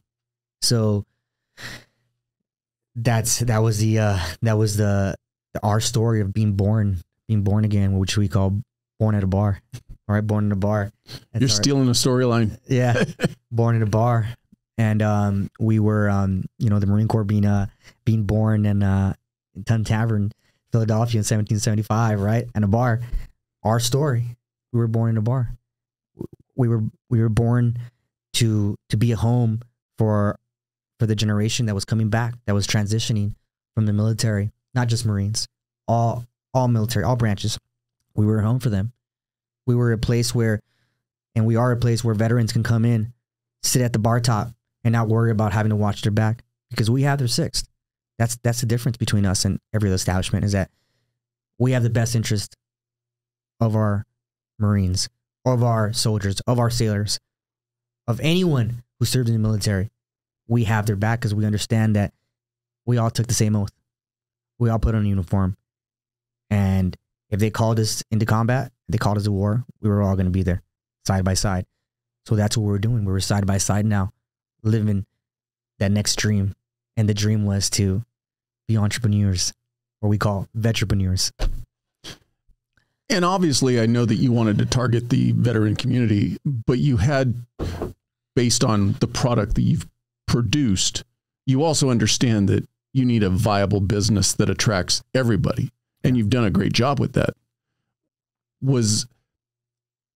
You've used the analogy, we want to be the modern VFW, but really at the end of the day, you wanted to be a great bar that happens to cater to veterans. Am I understanding that correctly? Absolutely. We say Bastards is a place where the community and the veterans unite, right? People, they knew what a veteran was because they saw the Vietnam veterans, the Korean War veterans, World War II veterans. But when they saw a young 24, 25-year-old kid, they didn't consider us veterans. They're like, they're just kids. But we were combat veterans at that time. We were veterans, right? So we knew that we wanted to reintroduce veterans to the community, right? We wanted to reintroduce ourselves. We wanted to rebrand the next generation. We wanted to rebrand the word veteran. And it wasn't a bad stigma. It was something to be proud of. Right. Right? And our generation, our generation of OEF vets, there's so many entrepreneurs. There's so many of us doing amazing things that we had to put the word out there. We had to make sure that people understood that we were veteran owned and veteran operated, right? That those words come back. And at that time, when we used that tagline, veteran owned and operated, it was something new. It was something that many veterans weren't using, because guess what? There was still a war going on. We're still creating veterans. We're still creating combat vets. The war was still going on. Iraq had just ended. They transitioned over to Afghanistan, and now there was a new fight, and these guys were out there getting some. So we wanted to be a home for them, to when they got back, they felt safe, and they felt that this is a place for them to be able to hang out, celebrate Veterans Day, celebrate the best Marine Corps birthday celebration that they've ever had. And that's what we're known for. We're known for the Marine Corps veteran. We're known for our Marine Corps birthday and Veterans Day celebration that we host every year. And we bring thousands of veterans together in the city of Downey and in Temecula now. When did the idea of growth? I know you mentioned early on that you wanted to have one in every town, but there's the dream and then there's the ability to make it happen. How soon after you got Downey open were you starting to look at the next location? You know, it's something that Calvin and I would talk about. We just talk about it. We didn't know how we were going to get there. You know, we knew that was the mission. We knew we had a back plan from that mission. We just didn't know how to get there. And we didn't have the money at the time. We were just trying to make it happen. We had a beer and wine license. Our goal was to get our liquor license. Like, all right, we just got to start saving for a liquor license. Actually, before the liquor license, we wanted to save up to buy a glycol draft cooler so we can have 20 beers on tap instead of having 4 beers on tap. We're like, all right, we got to save 20,000. Like, how are we going to do it? All right, start saving. So we bought our draft system from our draft system. All right. We need new tables and chairs. All right, let's save more money. Let's buy our tables and chairs. So we were constantly rebuilding our restaurant, constantly rebranding ourselves, learning at the same time. And at that time, we realized that we couldn't do it alone. We needed more help. So one of our buddies who had just got out the Marine Corps at that time was going to college at Cal State Long Beach. When we were in School of Infantry, there was 3 of us. It was Calvin, myself, and our buddy, Manny Maeda. Manny Maeda had a similar upbringing to us, first generation Mexican-American. Calvin was first generation Guatemalan, Italian. So we all had this love for kind of like being minorities, right? And kind of sticking together. So we stuck together. We were always there. We were always fighting with each other, fighting for each other. You know, no matter who came into our and no matter who came in our way, we were always there backing each other up. So myself and Calvin left the Marine Corps after 4 years, and Manny stayed in. He served, I think, a total of 8 years. After he served as his 8th year, we were already we were already hooking and jabbing in the bar industry. We were already, you know, hosting bar events. Manny was in Afghanistan when he read the Marine Corps Times, and he says, dude, these are my bros. He wrote us on Facebook, or I think it was MySpace. And he's like, dude, what are you guys doing? You know, I'm like, oh, dude, we're hooking and jabbing. We're opening. When you get out, we got a place for you. You know, we can't wait for you to get out. So that's what we did. When he got out the military, he went to school in San Diego. He got his associate's degree there, and he transferred over to Long Beach State. And that's when I'm like, all right, bro, it's time for you to come on board. We need your help. So it was a no-brainer. We brought him on board, and then it was 3 of us. We were just unstoppable. Manny had front of the house experience. He was an amazing bartender, great customer service. Just, we all worked so hard. We were all trying to outwork each other. It was just like, it was a perfect dream team. The perfect dream team. So when that happened, I was able to focus more on the marketing side and the growth part. I'm like, okay, I need to focus on growth and acquisitions. That's what I need to focus on, because Manny and Calvin have together. They got it all squared away. Calvin's focusing on the back of the house operations. Manny's focusing on front of the house. We got our liquor license. It was booming. You know, we were hosting the biggest Marine Corps birthdays. To this day, we host the biggest Marine Corps birthday in Southern California. We closed down 2 entire blocks in Downey, California. We bring over 5,000 veterans and Marines to the Marine Corps birthday every year, November 10th. So we knew we had something special, and it was our time for growth. So at that time, I applied for a liquor license. I applied for a liquor license in Riverside County, and we won our liquor license. We got the liquor license. We were like, all right, we got a liquor license now, gents. What are we going to do? Riverside County, where should we open up in Riverside County? Riverside County is huge. Either we could be in Palm Springs or we could be here in Temecula, right? At that time, we had a lot of friends who lived in the area. Temecula, Murrieta, Anza. We'd go shooting up. There's no veterans in this area at all. Yeah, right? It's insane, right? Just living, you know, it's your modern day Oceanside. Yeah. That's what it is, right? Without boots walking all over the town, but it's what it is for senior enlisted. It's it's a place where guys come and they retire because it's affordable. It's affordable. It's safe. It's a great community. Everyone's pro-military here. It's a horrible community. Right? Don't tell people. Yeah, you're right. Don't come here. No, don't come. Stay away from Temecula. If you do come, just come to Bastards, all right? And then go right home. So yeah, it was like, okay, I remember Manny's like, dude, we should go to Temecula. I used to live in Temecula. Let's check. I was like, dude, Temecula's, that's in our crosshairs. Like we always, when we exit the freeway and we go to our buddy Gene's in Anza and we go shoot up there and hang out with him for the weekend, we always exit in Temecula. We go to the Walmart in Temecula, and every time at the Walmart in Temecula, we run into someone that we knew, that we served with. Like, dude, what are you doing out here? Oh, I live out here. So we knew that Temecula was a foothold for not only veterans, but Marines. Right. Navy Federal Credit Union was here. Pacific Marine was here. They did the R&D for us. We didn't have to do the R&D. There was no Navy Fed, no Pacific Marine in the LA area, but we made it happen. So if we can do that in LA where there's no strong foothold of these military communities, why can't we do it here in Temecula? Shooting fish in a barrel, man. The path was already paid for us. They paved the path for us. All we had to do was open up. If you build it, they will come, right? So we found a location off of Jefferson in what they call Uptown Temecula. It was a sizzler. It was the first location that we went to. And I remember Calvin and Manny like, oh, well, I don't know, man. It's not, maybe we should keep looking. The place was a dump. There was buffet lines. There was booths all over the place.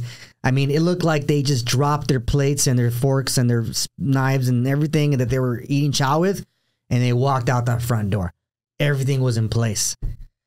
And we realized that, wow, this is not it. We got to keep looking. So we kept looking.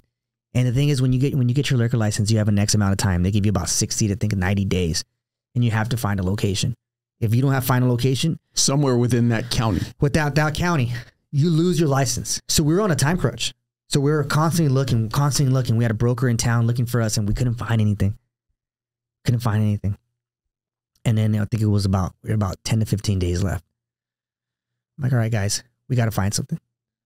All right, the only thing affordable that we can find that was within our budget was a big 7,000 square foot scissor building that we didn't want at first. It was too big. It was not in Old Town. We wanted to be in Old Town. But one thing we did like was that there was crazy parking. There was a lot of parking, and we could host our events there. Old Town has no parking. No parking in Old Town. There was zero parking in Old Town. Don't even go to Old Town. As a matter of fact, there's nothing good in Old Town. All right, guys? So we went to Uptown Temecula. We put in our offer.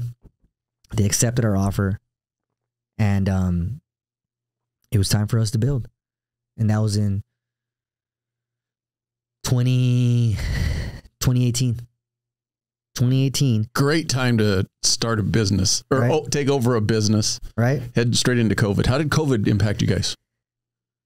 So before COVID, 2018, January of that year, combat was tough. You know, growing up was tough. Losing your best friends was tough. You know, I was in combat, and not only did I lose my best friends in combat, I lost a lot of my friends back at home. I lost a friend to DUI. I lost another friend to a crazy car accident. These are guys I grew up with. So I was just losing friends left and right. I'm like, fuck, man. Like, life is tough, right? Right away you become kind of numb to death, right? You realize that it's something that's going to happen. You just don't know when it's going to happen to you, but you know it's going to come. And it's never in the business plan.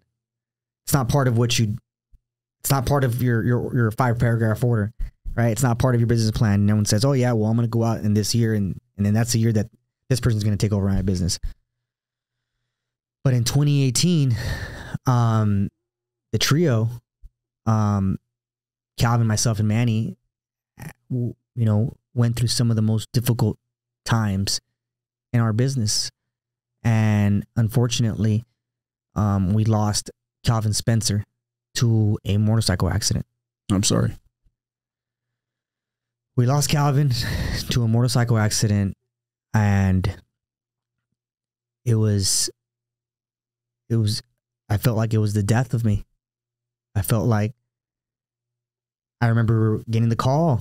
You know, I was in Escondido at a time at a family reunion, and I get a call, and they're like, yeah, hey, there's an accident here in Downey. And my buddy called me. He's like, hey, I drove by, and the bike looks like it's Calvin's bike.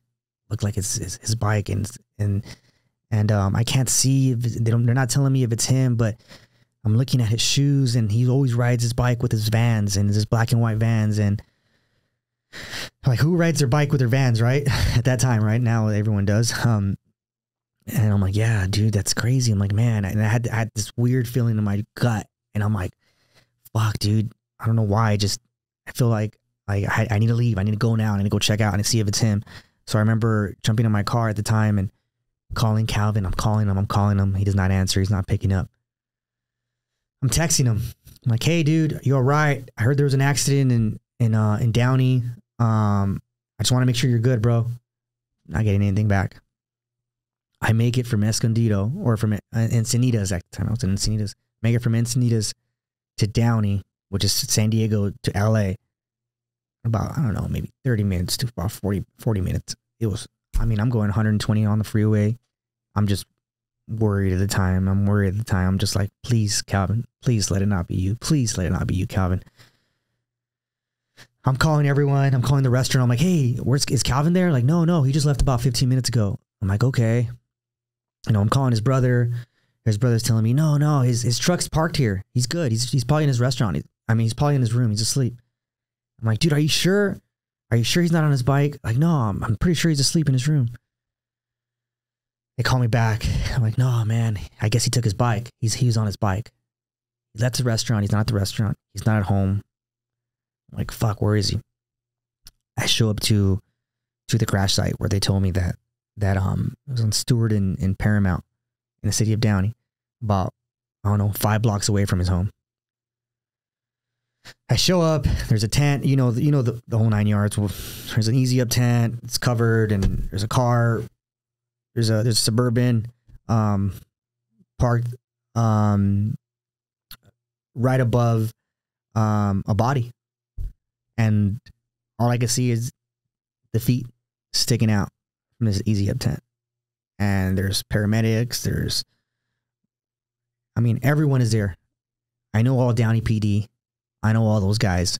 So I'm running up to the site, and I try to get through the lines, and they're like, no, Nick, you can't come in. I'm like, dude, just please, like, I gotta go in. I gotta see what's going on. And like, is it Calvin? Is it Calvin? And they can't tell you, right? They're not telling you what's going on.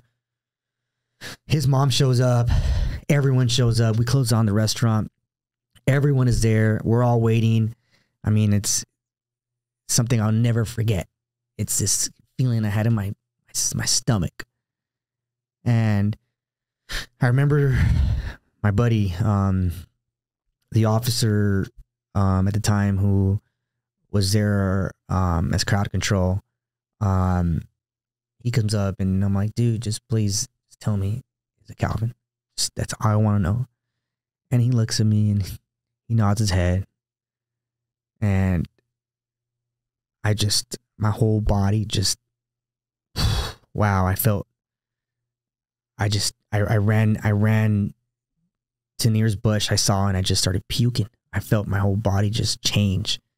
I'm just like, whoa, like, there's no way. Like, there's no way this is going on. This is not real. This is not real. Like, my body and my felt like I was not living.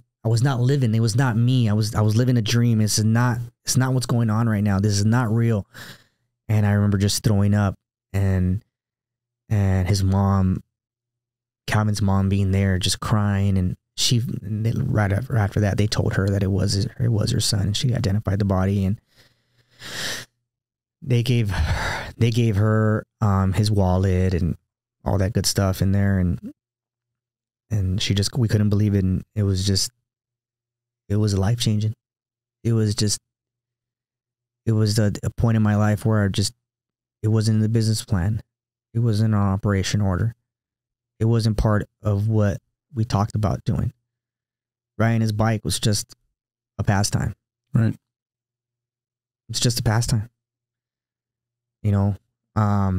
And that bike had a history. There's a lot of, that bike belonged to one of my other buddies that we served in the Marine Corps with, who had took his life to suicide, to the battles of suicide, right? Of post-traumatic stress that So that bike there represented a lot to him. He loved that bike.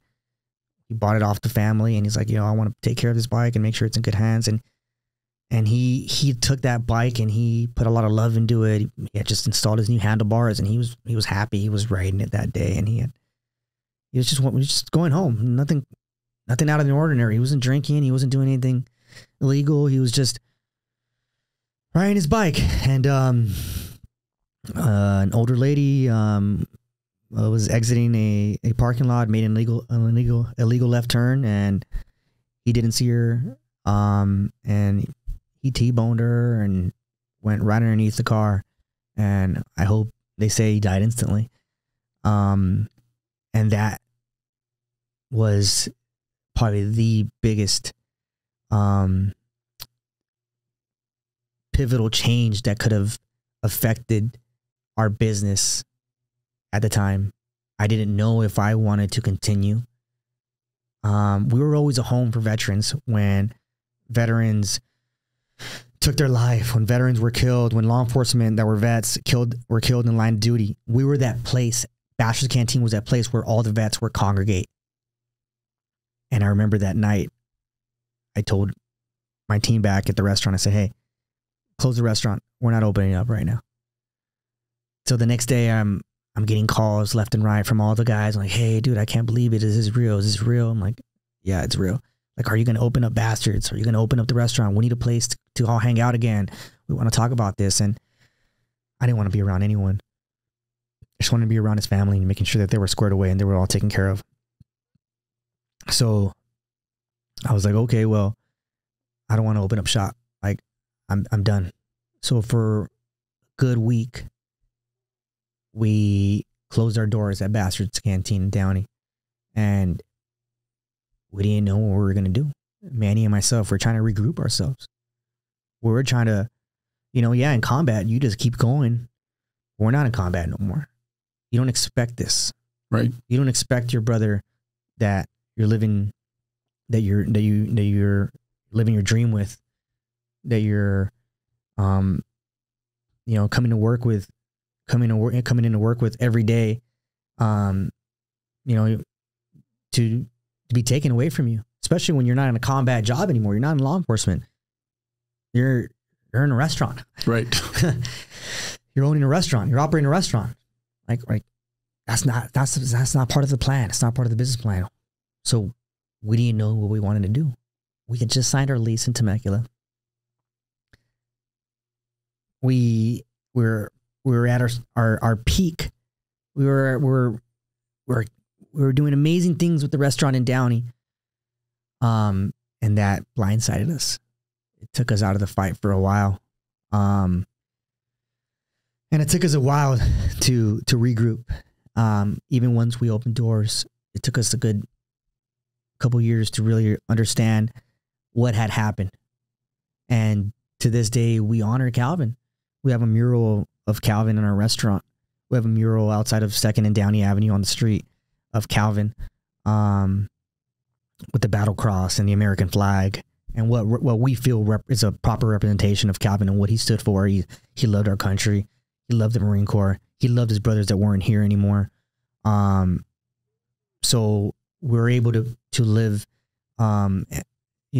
because of what he taught us in the restaurant world. We're able to apply it to what we're doing here today.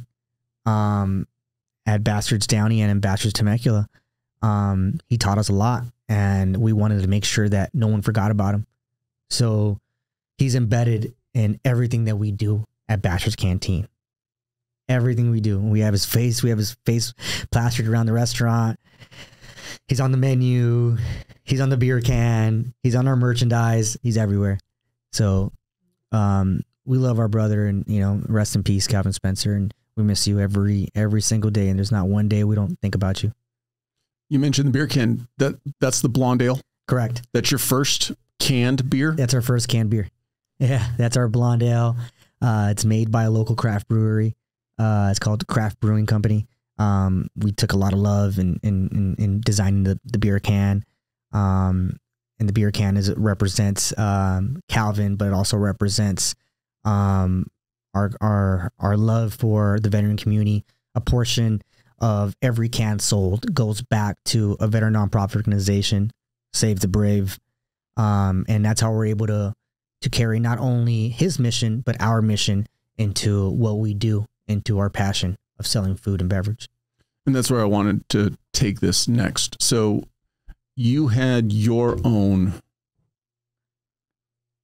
issues with alcohol that you had to get away from, and obviously difficult owning a bar and getting away from that. Can you walk me through that process and when you came to realize that you needed to stop drinking? Yeah. Actually happened a little bit, maybe about a year before Calvin passed away. I was, you know, when you're in the industry, when you're in the bar industry, everyone's trying to buy you a beer. Everyone's trying to, you know, you're trying to have a good time. You don't want to say no to anyone who wants to buy you a beer because that's another $5 in the bank, right? You're like, okay, for sure. You want to buy me a beer? Here you go. I'm not going to say no to that. I wanted to live that party life. It was part of owning a bar. But then again, it's not part of owning a bar. You gotta pick your poison. And I was drinking every day. I mean, I wouldn't be able to tell you that I was sober for any day of the week. All 7 days out of the week, every day I was drinking. By 3 o'clock, by noon, I had a beer. I had an excuse to drink. Well, why are you drinking today? Well, Joe Schmo bought me a beer. Well, Calvin's buying me a beer today. Hey, Calvin, let's go to lunch. All right, we're having a beer. We're having a drink. Then I have to come back to work and try to hide it, right? That I wasn't drinking on the job or whatever. And I tried to live that life, then wake up the next day and do it all over again. I was 25 when I opened the restaurant. I think I was 28 when I stopped drinking. 3 years. Were you trying to bury going deeper into the whole trauma and related to combat, but were you trying to bury something else? You know what? I was fighting anxiety at the time. I had a real bad anxiety problem. I was losing my hair, my beard, had patches all over this place. I was going through a very tough time. I was going to the VA. They were medicating me with all kinds of meds, giving me all kinds of pills. I was taking those pills, waking up the next day, you know, I'd carry my pistol with me everywhere, waking up and not knowing where I left my gun. You know, I'm like, fuck. You know, I get home and I don't understand it. I'm like, how the hell did I get home last night? Like, what happened? I'd have to hear the stories from Calvin. Dude, you did this. Dude, you fought that guy next door. Like, what? Dude, do you remember what you did? Like, no, I don't. Dude, you said some pretty crazy stuff to me last night, dude. Like, I'm like, fuck, I'm bad. Like, my bad, dude. I didn't mean any of that I said to you. I'm sorry. So you weren't just getting drunk. You were getting blacked out drunk. I was getting blacked out drunk every day. It was part of my MO. It was part of who I was. I was showing my ass in front of not only my friends, but my family. I wake up in the middle of the night. How the hell did I get here? Wake up in the garage. I'm like, Mom, how did I get in there? Oh, you finished the entire bottle of tequila up there and you were doing this, you were doing that. I remember driving home one time and I won't say what police department, but a local police department pulled me over. And I was like, well, I'm drunk. I'm going to keep driving. They're going to pull me over anyway. I'm just going to drive home and they can take me from there. I'm going to leave my car there. And that was my mindset, right? Just leave my car there and I'll go home. When I get to my house. Not a good battle plan, but not okay. a good battle plan. But when you're drinking, you can't think straight, right? Right. So when I'm driving, I get home, I get there and I actually drive to my sister's house because it was a couple blocks away from work. And, well, I just gave up the police department, right? So I'm like, I get there and I have about 10 patrol cars right behind me. And I'm like, fuck. So I get out. I'm like, all right, my plan is to get out and just act like I'm not even, like, they're not chasing me. I don't know who the hell's chasing me. I'm like, I'm just like going to act so nonchalant. Hey guys, what's up? Hey guys, what's up? So I get in my car. I'm like, hey, what's up? And they're like, you know, guns drawn. Like, hey, stop. I'm like, get your hands up. I'm like, dude, what's going on? Like, I'm just driving home. So as soon as they pull up, they walk up to me and they're like, dude, Nick, is that you? I'm like, yeah, man, like, what's up? What's going on? I knew a couple of those guys. They walk up, like, have you been drinking? No. I'm like, no, heck no, I haven't been drinking. You know, the sergeant pulls up. You know, when the sergeant rolls up, you're like, damn, like, shit's gonna go left or right. It can go south real quick.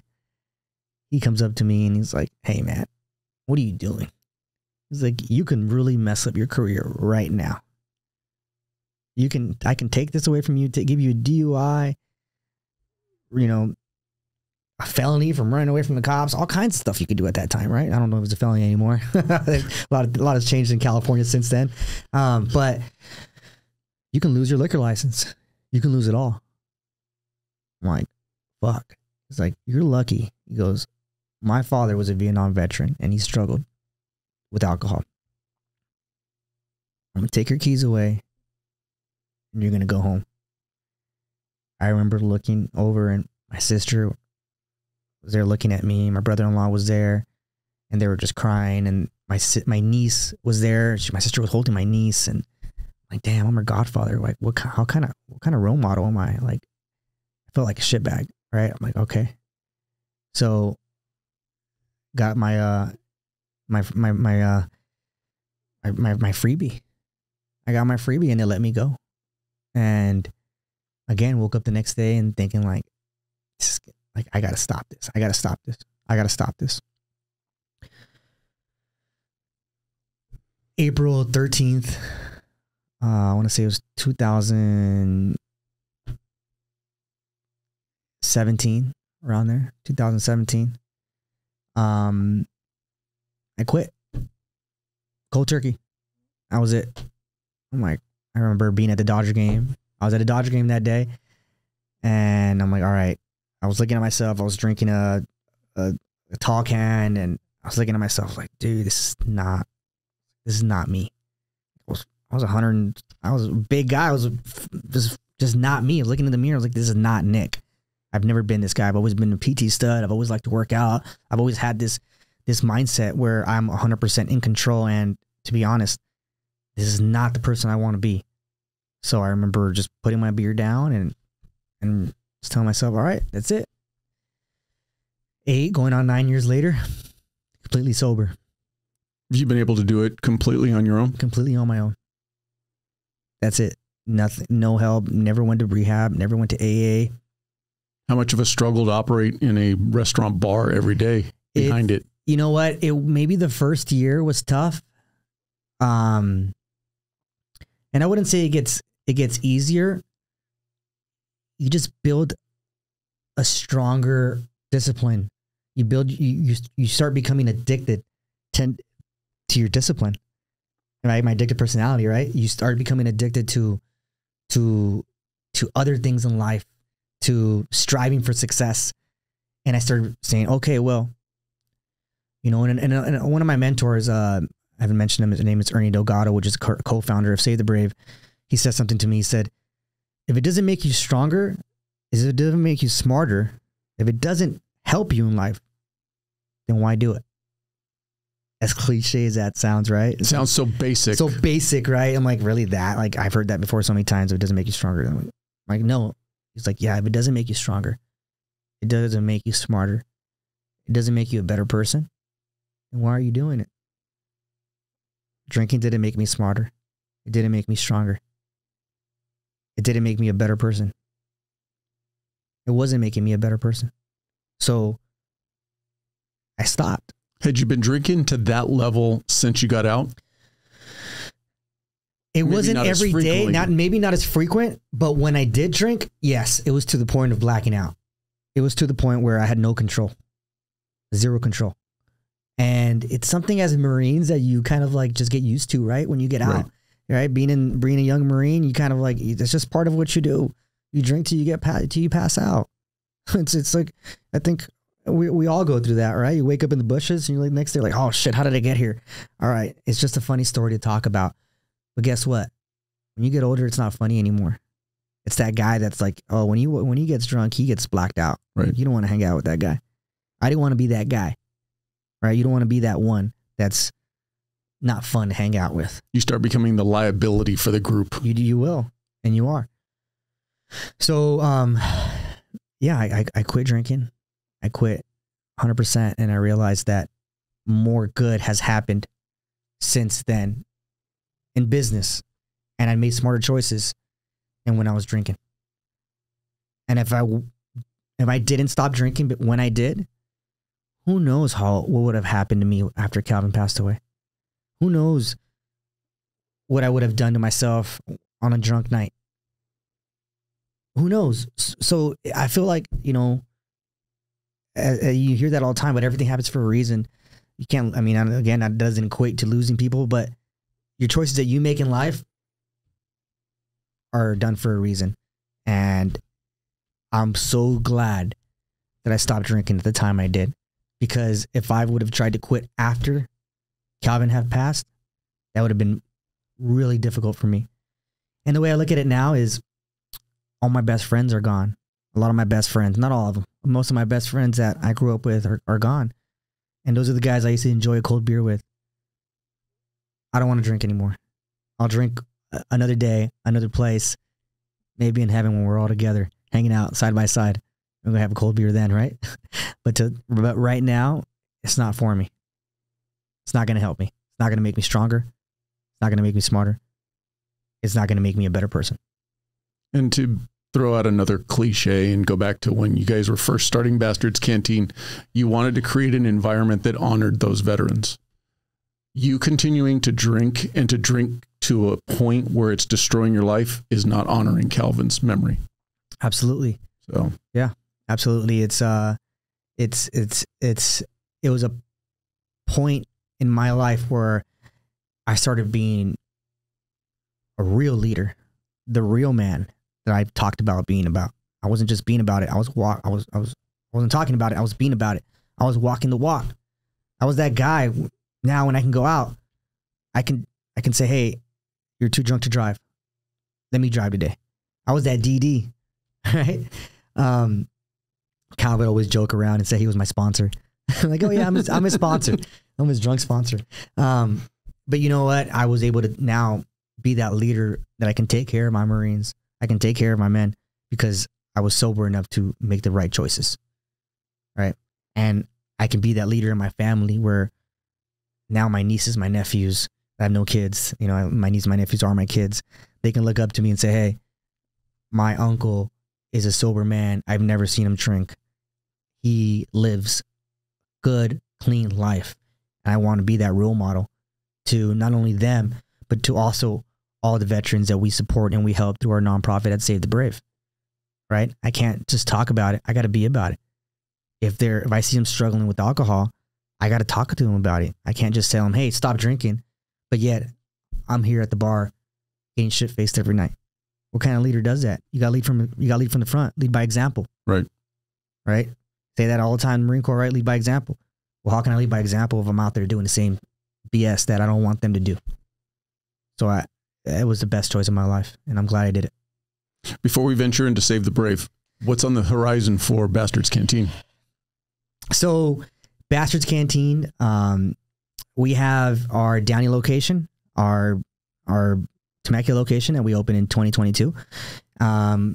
Next up, we have our Marine Corps birthday coming up, November 10th. So just like our Downey location, where we close down the entire block of downtown Downey, and we host the biggest Marine Corps birthday Veterans Day celebration there is in Southern California, we're going to bring that to Temecula. I'm going to close my entire parking lot. So it's probably around the same size as the block up in Downey. We're going to close down the entire parking lot, and we're going to host the biggest Marine Corps birthday celebration in Southern California, in the Inland Empire, right? Which honestly, this community needs it. When we opened our Temecula restaurant, we realized that this place didn't have a home for veterans. Besides the VFW, there wasn't a place for veterans and law enforcement can go and feel safe and feel home and feel that, wow, they don't just give us a veteran discount just because they care, because they want to, and because they want our business, because they care. They have a nonprofit organization that works side by side with the restaurant, that hosts events, 3-4 times a month for veterans. We host network groups once a month at it's called Vet Work, where we bring together all the veteran nonprofit organizations in the area. We bring together all the veteran-owned businesses. If you're a vet that was looking for a job, if you're a vet that wants to hire, or if you're just a company that is pro-military and pro-vet, you come together in a day we call Vet Work, which is the first Thursday of every month at Bachelor's Canteen at 7 p.m. We have a sponsor. Both locations or just the Temecula location? Currently, it's our Temecula location. We will be starting up in our Downey location because we've seen how much it's worked. And we buy your first beer. So if you want a beer, if you want a drink, you want a soft drink, it's up to you. You get a choice. And then we have free food and appetizers for the veterans. So we give you no reason to say you can't come. If you say you're broke, you have no money, hey, that's not an excuse. Just come in. Instead of we don't call it network, we call it vet work. Right? Vet working. So we vet work with each other. We communicate and we connect. We understand that the biggest way to combat post-traumatic stress and depression and feeling lonely is to connect with other veterans that are going through the similar battles or have experienced the same battles that you have. Learning from each other, being your biggest support group, being that battle buddy that we always talked about. We always talk about taking care of your own. Well, now it's our time to take care of our own. This is our core group. So we just hosted our last vet work on Thursday. And that's when the ESED to Master Jefe, Raul Ramos was there, and I got to meet him, and he's an amazing man, doing amazing things for the community as well. We had him. We had Josue Barron, which is another, by far, one of the biggest inspirations that the city of Temecula has here in Temecula, as a leader in the veteran world. He's a Paralympic, he's an amputee, and he's constantly preaching and fighting the good fight to make sure that all veterans continue to live their dreams. And he does that through connecting with veterans at our vet work and bringing more veterans to what we're doing here. So Bachelors can't do it alone. We can't do it alone. We need other veterans to spread the word. And we're blessed to have all these veterans in our community to put that puzzle together, right? To put that puzzle together to where I think that's where I met Jess from Liberal Risk the first time, was at one of our vet work events. So we have all this amazing community of veterans that come together at Bastards to make an impact. And our goal is to make an impact not only on one another, but on yourself. Because by making an impact on yourself and understanding that you matter, you can help that next veteran, and you can help that next generation to understand that we all matter, and we all have to take care of our own.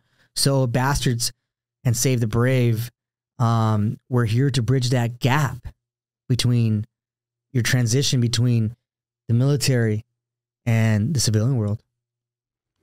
Nice segue into giving back and what Save the Brave is about. How did it come about, and what's its mission?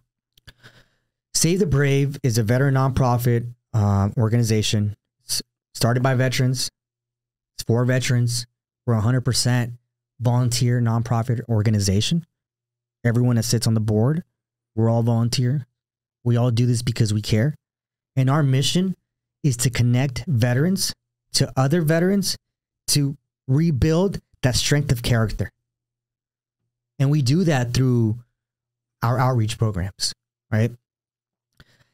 During the time that we were starting the thought of starting a nonprofit, there was a lot of great nonprofits doing amazing things like Wounded Warrior Project, Semper Fi Fund, these big nonprofit organizations.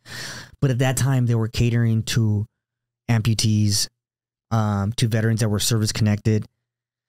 So a lot of veterans, a lot of combat vets, even law enforcement vets, that a lot of Marines or veterans that joined law enforcement, they couldn't go to the VA and get the rating. They weren't allowed to. They weren't allowed to because that was going to screw up their career. Right. They couldn't go see the wizard. Right? They had to keep that in, and they had to bottle that in. And a lot of the veterans that we knew, especially my senior Marines who had experienced serious combat back in 2004 in Ramadi, they they struggled with telling people how they really felt. They couldn't express themselves. So a lot of my senior Marines were ultimately taking their lives. And there wasn't nonprofits that were catering to the veterans that were dealing with a type of disability that wasn't something that you can see. It wasn't an amputee. They weren't missing a limb. They maybe they had a Purple Heart, but they were 100% there. They were able-bodied physically, but mentally, they were fighting a different battle.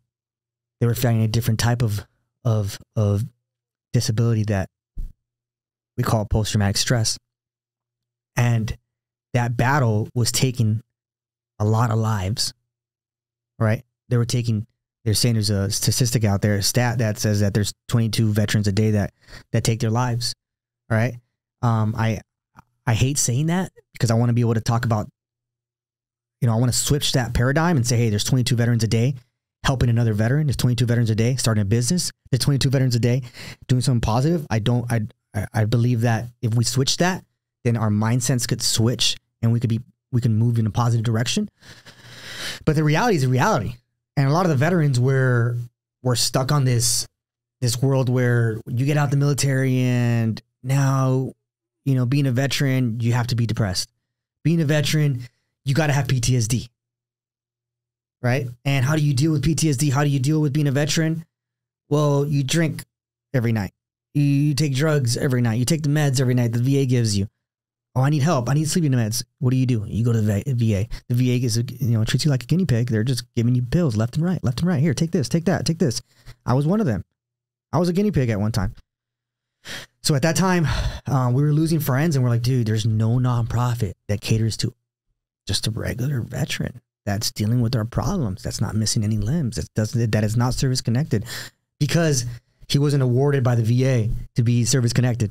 The VA didn't deem him or her fit to have a service connection. So we're like, okay,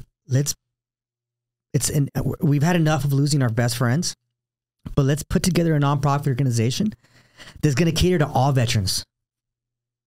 All veterans, whether you're a combat vet or not, you can still suffer from post-traumatic stress and still deal with the effects of combat, of being in the military, of being away from your friends, and depression. That's what post-traumatic stress is all about. It's depression, right? So you can suffer from depression from many different reasons, right? Some are sexual trauma now. You're seeing a lot of that, right? Combat-related stress, survivor's guilt, guys that never went to combat, that just feel like, damn, I didn't do my part. That they felt like, wow, they all have something that they're dealing with. So Save the Brave was our safe place where we got all these veterans together, regardless of where you came from. We put them together in what we call outreach programs. And we say, hey, look, this is your time to connect with each other and help each other out. It's not a kumbaya session. We're not here to kind of like just pat you on the back and say, hey, yeah, everything's going to be all right. No, there's tough love behind it. Right? I had a veteran yesterday, one of my Marine buddies I served with, and he's like, hey, Nick,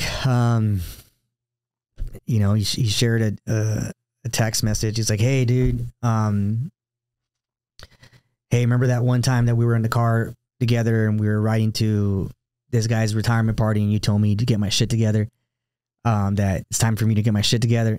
That's the kind of guy I am, right? I'm going to tell you, get your shit together, right? He's like, you told me to get my shit together and you got go to the VA. And if you want help, you need to go to the VA. You need to do this, you need to do that. And I gave him a list of things to do. He goes, thank you. He said this to me last night. He said, dude, thank you. He goes, because of that, now I was able to get service connected, buying my first home, buying my first units. I was going to be a rental unit. I've been doing great things. Business is going great. He goes, thank you for that tough love. I needed that. Too many times I was just being coddled and no one wanted to tell me what was really going on. And you just told me how it was. And Save the Brave is I'm not saying that it's all about tough love, because if you need help, and not everyone reacts the same to that, but we're a realist. We're veterans. And a veteran is going to tell you what's up. He's going to tell you what's really going on. Like, hey, man, you need to go grab a straw and suck it the F up. Because we're all going through it. So listen to this guy. Listen to Joe Schmo, because Joe Schmo went through it too. And look at him now. You're all the same. We all went through combat together. You're both riflemen in the same company, same battalion, same battle. So why are you dealing with this? There's same opportunities and same benefits that he's been able to now help him in life. He's able to get them. So why can't you? You should be able to do that too. You're getting in your own way. So with Save the Brave, by connecting veterans to other veterans, we're able to understand that we're our own medicine by the power of connection, the power of helping one another. And we do that through offshore fishing trips. We put veterans together, and some of them most have zero experience fishing, right? So yeah, they think they have their sea legs. Yeah, I've been on ship. I was in the Navy. I've been on ship. I'm a Marine. I did some sea time. Oh no. And when you're out on the ocean, you better have your sea legs together. And if you don't, guess what? There's going to be another Marine, another sailor, another soldier right next to you who's going to give you a hard time, but he's going to help you. And he's going to make sure that you're well taken care of, that you have your sea meds, that you yak off the back of the boat, not the front of the boat, right? That you understand these things, because we're here to help each other. We have to take care of our own. And we realize that salt therapy, being out in the ocean where you have zero cell phone reception, no one can get a hold of you. You get away from your mundane lifestyle that you've been used to for the past 4 years. You left the military, 8 years, and you get into an uncomfortable situation where you need each other in order to survive, and you're going to depend on one another. That is the medicine. That is the fix that we all need, is connecting with one another, connecting with your brothers and your sisters that you served in the military with, and finding those common grounds. So now we started our nonprofit in 2015. Every month we host 2 fishing trips a month. We've helped hundreds, not thousands of veterans now. We recently launched our Save the Brave Jiu-Jitsu program, to where now we're helping veterans on the mats, just because we understand what jiu-jitsu does, what combat does, being on the mat. You can't fish every day, but you can get on the mat every day. You can sweat your butt off. Physical therapy is amazing.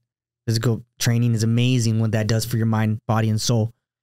And what it does when you're on the mat and you don't have your cell phone on you, and you have to constantly train for the next hour to stay alive. And if you don't pay attention to your instructor, you're not going to know these little things, little tactics of how to get away from this submission, or how to pull, guard, and probably, give yourself a little bit more time to breathe before the next submission comes your way. If you don't understand these little things in life, you don't understand that you have to slow down in order to live, you're not going to understand it. You need to breathe. And that's what the ocean does to you. That's what being on the mats in the jiu-jitsu world does for you. So Save the Brave sponsors Veteran Tuition for not just 1 year or 2 years. Our goal is to get you from white belt to black belt, because we know that the battles of post-traumatic stress, the battles of depression, are not gone overnight. They're not gone with one fishing session, one fishing trip, one training session. It's something you have to work at, and it is a lifelong battle. So Save the Brave is not only here to support veterans, it's here to empower them, to give them a new hobby, to give them a new trade of possibly one day earning their black belt, right? And giving them another sense of entitlement, showing them that, yeah, you can do this. You can get out in the water with zero experience. You can drop a line. You can hook a fish. You can tug that fish. You can bring that fish back now, and you earned that. You earned that meal tonight. That was all you. Or you earned that submission on the mat because you paid attention to class. And that was all you. And that, again, reinforces them, right? Instills that character that we all had in the military and we might have forgot of, right? So Save the Brave is here to make an impact in veterans and empower them as much as it is here to connect with veterans. So I recommend everyone goes on website and if they want to join one of our fishing trips or join the jiu-jitsu program, visit us at savethebrave.org. All our trips, all our training at jiu-jitsu is completely free. Zero charge to the veterans. And that's what our goal at Bastards is to do, is to fundraise throughout the year. So the Marine Corps birthday event, our Comedy for a Cause events that we host on Saturdays, all of those events that we host at Bastards is primarily to support Save the Brave and its mission. We're not just an organization or a business that says, yeah, we're veteran owned and operated. We're not leeching off the veteran community. Trying to give back to the... We are giving back to the veteran community. And that's our goal. And that's my goal as the CEO of Bastards Canteen, is to make sure that that mission, at the end of the day, we can always revert back to our core values. And if we're not doing this for veterans, then we're not doing it at all. Wrapping it up, somebody who's about to transition out and they're thinking about going into the business world, couple points as it relates to the restaurant industry that somebody should really kind of be aware of getting into it. With, you know, whether it's the restaurant industry, whether it's a t-shirt company, a gym, is having a plan. The Marine Corps, the military, I know the Army, I know the Navy does too. We all have a 5-paragraph order, right? I know in law enforcement, you have something similar to that as well, right? Where that's a business plan. Have a plan before you go into the fight. Have a plan. Understand who your market is, who the enemy is, in other words, right? It's not politically correct to refer to it as the enemy. Yeah, right. but it's exactly what it is. But it's exactly what it is, right? Understanding your enemy, your customer base, understanding the most probable course of action, understanding where you're most likely to target your market. How are you going to target your market? Right? How are you going to execute it? Right? How are you going to take care of the admin and the logistics? Right? How are you going to take care of the communication to your market, to your employees? Understanding what you did in the military is huge. The military teaches you how to be the best business owner and entrepreneur that you will ever be. If you can use that skill set and transition and use those skills and apply them into the business world, you'll be unstoppable. And the biggest, I would say tactic that you can use, I wouldn't say it's a tactic, it's a skill that you have to master, is to learn how to step back, relax, and breathe. Just breathe. Just understand that there's going to be chaos in combat. You're going to be kinetic. You're going to have to understand that you're going to lose guys. You're going to lose Marines. You're going to lose your best friends in your business world. You're going to lose contracts. But understanding that everything is going to be okay. And at the end of the day, you got to understand where the mission is at and mission accomplishment, no matter what. Keep pushing forward for mission accomplishment. But take a step back every time you're doing that and understand and ask yourself, am I making the right choice? Every time. And I guarantee you'll be the next success story that we'll all hear about on the news and Joe Rogan, hopefully, or Transitional Joe podcast. I wish you continued success and I appreciate your time, brother. Thank you. Semper Fi. I appreciate you watching. But before you go, if you like the video, please hit that subscribe button. Also, any comments are appreciated. Thank you.